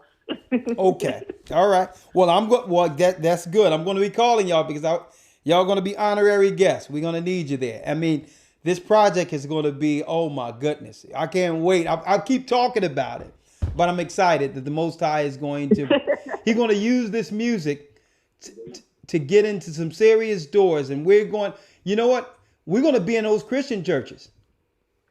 And we're going to go through those Christian churches with this music. And it's going to get deep. Because we're going to say, listen, dude, I know you used to be over the choir and now you're in the pulpit. We got to straighten this thing out. Don't worry about it. We'll talk to you soon, sister. But, I digress. Well, yes, so we're excited because, we're in music too. That was, I write songs and we released a few songs as well. And, I wasn't in the truth then, so I had to let them go and start over. Yeah. So I'm rewriting the new songs. So we're excited. There you go. In our blood. There you go. Hey, sister, we're going to talk. And like I said, you and your husband is powerful. I can't wait to sit down with you all. All right. All praises, sir. Thank you so much for this topic. Thank you for the Academy. The UFO so far was my favorite lesson. The UFO lesson. Wasn't it deep? Because you have to. Was too deep. Sister, you have to realize when I'm teaching it, the Most High be showing other stuff. That's why I say, isn't it deep? It ain't nothing got to do with me. It's when we begin to teach it, the Most High start opening up other information in the midst of the lesson. I mean, don't worry about it. We'll talk. Bless you. Yes, right. sir. Well, bless you. All praises the Most High for you, Elder. We appreciate you and Elder Lawyer. We love you guys, and we support this ministry. And Brother Pat and everyone, 100%. We are with you guys. Thank you, sister. Thank you so much. And bless you. And the sister brought some great points on if we are transitioning into healthy. That guess what? We just have to expand, increase, help our palate by diversifying and respecting good vegetables. And on which vegetables, in respect of our palate, we have to really expand our diets, folks, beyond our upbringing. We do. And just appreciate the vegetables and what we can do with them and get diverse. We can whip up anything. We can season that thing up. So, and try to balance it where it's not about the junk food and going after the meats all the time, to give our body a break and just give it some nice, fresh, seasoned vegetables. And you know who's good at doing that? In India, they do a real good job of balancing. Not too much meat, but making sure that the majority of it is real good seasons. The Caribbean is good for that too. You don't really need too much meat, folks, if you know how to season that food. And mama know how to season that food. We only got a few more calls. 910 area code. Oh, Elder, can you hear me now? I'm blessed. I think we had problems earlier with the phone. Okay. Hello? Okay, yeah. I wanted to get back with you because you're the sister who works at the inspecting meat? Yes, I inspect poultry now. I have to inspect beef. And yes, a lot of the meat that comes through have the same type of diseases and more than we have, like cancer, tuberculosis, really nasty colds, and it's just so hard to explain, but it caused me to eat very, very little meat, sometimes no meat at all. Okay. Hold up. Okay, everyone stop real quick. This is breaking here. We have someone who actually worked at a meat inspection place. And she says that the majority of meat that comes through that's inspected has more diseases than people. Go on. And also the same diseases like poultry will have cancer tumors. And it depends on how many they have all over the caucus that I would condemn if it's more than two. Well, more than one, it would get condemned, but if it's one, we would have to trim it. Well, and it'll get through. Sister, let me ask you a question, right? Because at sometimes, like I would buy, just say if I bought chicken wings, right? And there'd be like a vessel in it, and you bust the vessel. I bust the vessel, season it up, but there's like a lump with liquid in it. What exactly is that? Where it looks like it's a lump that was there with liquid. Yeah. Sometimes it'll get through. That's cancer. So it's best to cut it out. Well, sometimes they say if you cook it, the heat is going to kill it all, but I just don't trust it. If it's cancerous, you sometimes just have to cut it, trim it. We call it trimming. You cut it out. So y'all been cutting cancer. You've been cutting cancer off of the chicken and putting it into the food chain, still selling it to people, even though the cancer is on the chicken. Yes. And beef. Lord now, have we mercy. condemn a lot of beef if it has cancer, or if it has a cyst or a pus, that would get condemned, or in tuberculosis too, that would get condemned. But certain things, these devils gonna get them, and the Most High gonna jack these cats. I mean, you are what you eat, right? So what you expect? Don't you expect cancers and diseases to rise if you're feeding people cancers and diseases? Definitely. And then the thing about the book, I went researching for that Noah's book of herbs that heal, and I couldn't find it anywhere. And then I think I ran into a documentary that they have mouths of books at the Vatican, and they said there's one particular book there that is under heavy guard. They won't let anyone near it or see it. So I'm wondering if they found the book and they just keeping it, because a lot of people who are herbalists, because I've been looking into being a herbalist, they either end up dead if they actually have cures for cancer or other diseases, or their laboratory will get burned down, or they get discredited as being a quack. But a lot of herbalists end up missing. And then there's one particular, if you can get her on your show, her name is Jennifer Daniels, and she was curing people of diabetes with turpentine. Hello? Yeah. Well, let me tell you. Hello? Hold up, sister. I'm going to put you on hold real quick, because what I don't want is, and I'm glad she told me what was in the meat. I don't want scenarios where people start bringing in stuff saying what's used, because I know some people have been trying to take some, you find out people taking turpentine, and they go to the bathroom and they almost losing organs, through excretion. Now, I don't want to be putting out stuff and then people start doing that. Next thing you know, they coughing blood saying the Gathering of Christ Church told them to do that. Now, I want to say one thing real quick, though. All right? When it comes to all these things, and like I said, for years, we had herbologists such as Truman Burst, who still works with the church and try to help people as far as pointing them in the right direction to what herbs usually heal organs or certain sicknesses. And I wanted to put it out there that keep in mind, I'm an elder of a church and I deal with the church.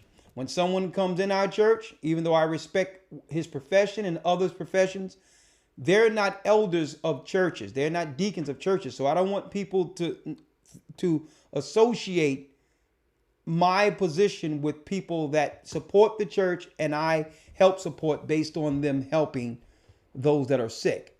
But I like to say this: he's only one man. He's up in age, and I've spoken with Truman, and we want to just try to take some weight off of him because it's too much for him to be inundated with so many people coming saying this wrong, this wrong, this wrong. We want to get in front of it and making sure that people are doing the right things to not be able to, so that they don't need herbs to heal a sickness. That's number one. Number two, I wanted to put out there is that behind closed doors, I'll be talking to Truman because really, when it comes to the herbs and all those things, if he was to package it in a way where it can be purchased, and you'll know the herbs for whichever sickness is yourself, you can always just call him for consultation. And that's between him and those he's consulting to help you with the herbs you purchase, which will help him because there's so many people in line trying to get help being sick, hundreds of people, and he's only one man. So I'm just saying, for those who've been working with Truman, it's okay, who've been contacting him, but keep in mind, don't get frustrated with the church because he's only one man and we're not in the doctor's business.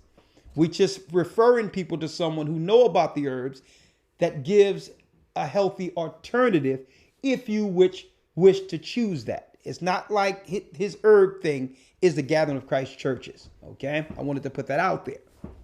So, but I will be trying to work with them to make sure that all of us have access to that book that he's put together, because some of what's in that book is what the angels gave us, or that the Most High gave Noah to heal certain organs.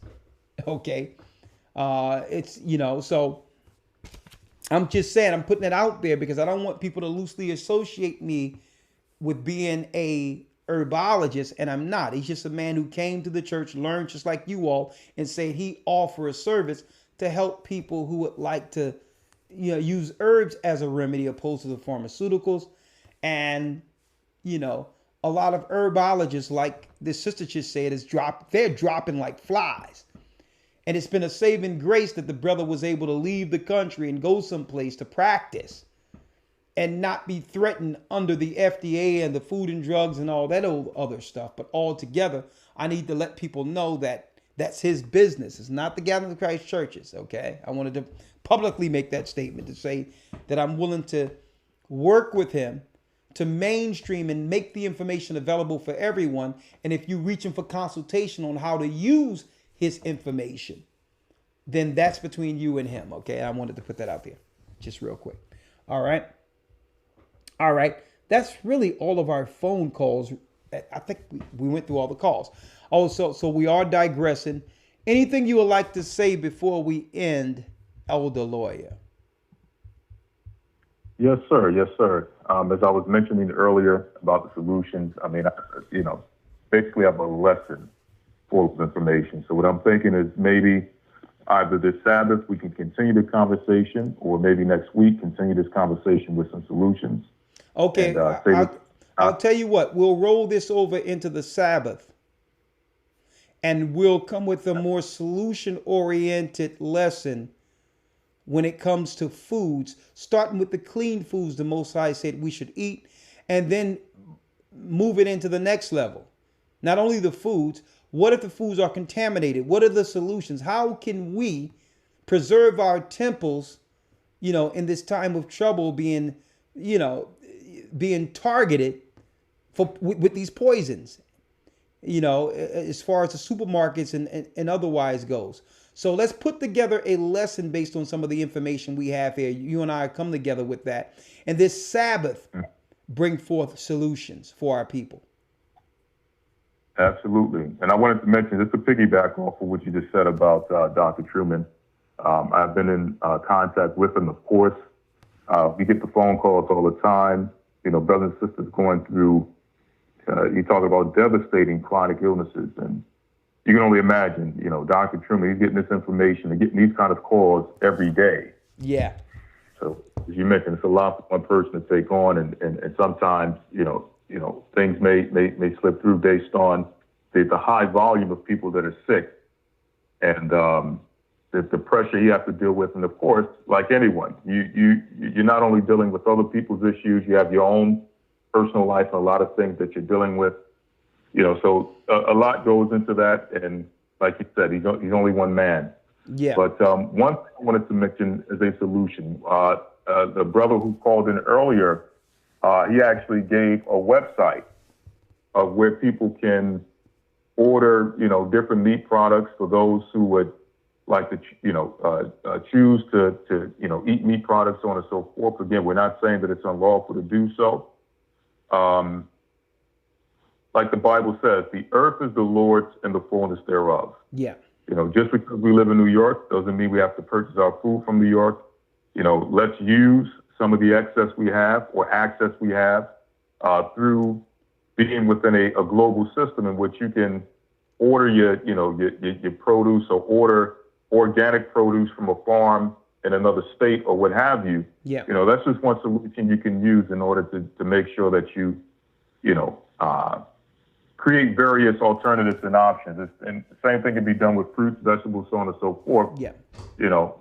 Just to make sure that you diversify. So that's one thing. But again, we can always build upon this coming Sabbath with more biblical solutions. Yes, we can. And I thank you for that, Elder. I'm going to take one more call before I go. But before I go, I would like to say this. I thank the Most High for allowing us and giving us an opportunity to bring forth this understanding and to also enlighten our people beyond that, what you would call controlled paradigm we grew up under as a curse. I thank the Most High for the opportunity through Christ's blood to give us an opportunity to walk in the newness of life, to walk in his strength. And the fact that he has forgiven us for our past, I can't, what more thanks can we give but to sacrifice our time to help deliver the children of Israel. And I thank him for this opportunity in this time. And I wanted to put that out there. I thank the Most High for this forum. And we thank the Most High for all of you and your support. Because why? It's your prayers that have continued to have the Most High bless us to flourish in this work and to help others. And I wanted to put that out there. I can't say that enough.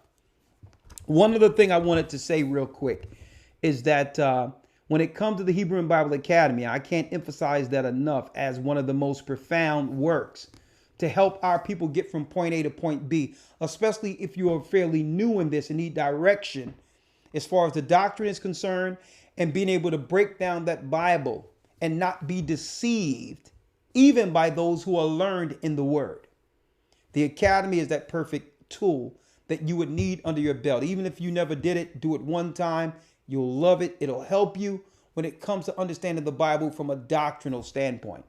And for those of you who didn't join the Academy thinking that, well, okay, I'm usually busy on Sundays. Well, you don't have to worry about it, okay? All of the lessons and each part of it, from 9 a.m. all the way till the time we finished, is recorded. You get the PDFs overnight, you get all the literature, and you can actually watch the Academy anytime within the week before the next lesson. Okay, so we've covered that too. So there's no excuses, and one can't say, well, Sundays I'm busy. You can watch it anytime you want. Okay, but it's just, if you want to see us live and interact with us live, you'd have to be there live with us. And I wanted to put that out there, that I'm going to tell you, let's cherish this time that the Most High have given us to build together, knowing our time is short and it's high time that we awake out of sleep. Brothers and sisters, it's time to get our spirits right and our temple right. And that is the reason for this particular broadcast, in preparation for what's to come. If you look around and see what I'm seeing, there's people in this earth right now preparing for something. Everyone is going to the gym. You go to the suburbs and these people are jogging day and night. They're eating right. They're watching their drink, what they drink and eat. It's as if some people are preparing for war. While we're walking around sick, can't breathe, obese, not eating right, there's some people out there training for what's to come, folks. And the Most High is letting us know it's a high time we awake out of sleep, get our temples together. You've been born into a war. Okay, let's win it. With that, I'm going to say shalom. I'm Elder Ricard Shiar of the Gathered of Christ Church. Stay prayed up and sin not. We will soon see Zion. Shalom. Get ready.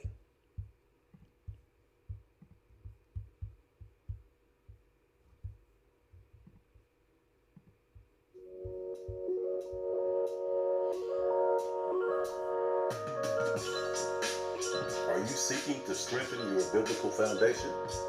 Join us in the Hebrew Bible Academy, where we offer 12 weeks of in-depth learning in a structured environment. Receive real-time news from Brother Shapat and amazing lessons by Elder Ricard. Learn ancient Hebrew with Elder Lawyer. With 12 amazing lessons, you are guaranteed to learn more about your true biblical history and authentic Hebrew language than you would in a traditional Christian church for only a one-time payment of $150 or 3 monthly payments of $50. Join us at historytimes.org and sign up today. It's not too late. See you in the academy.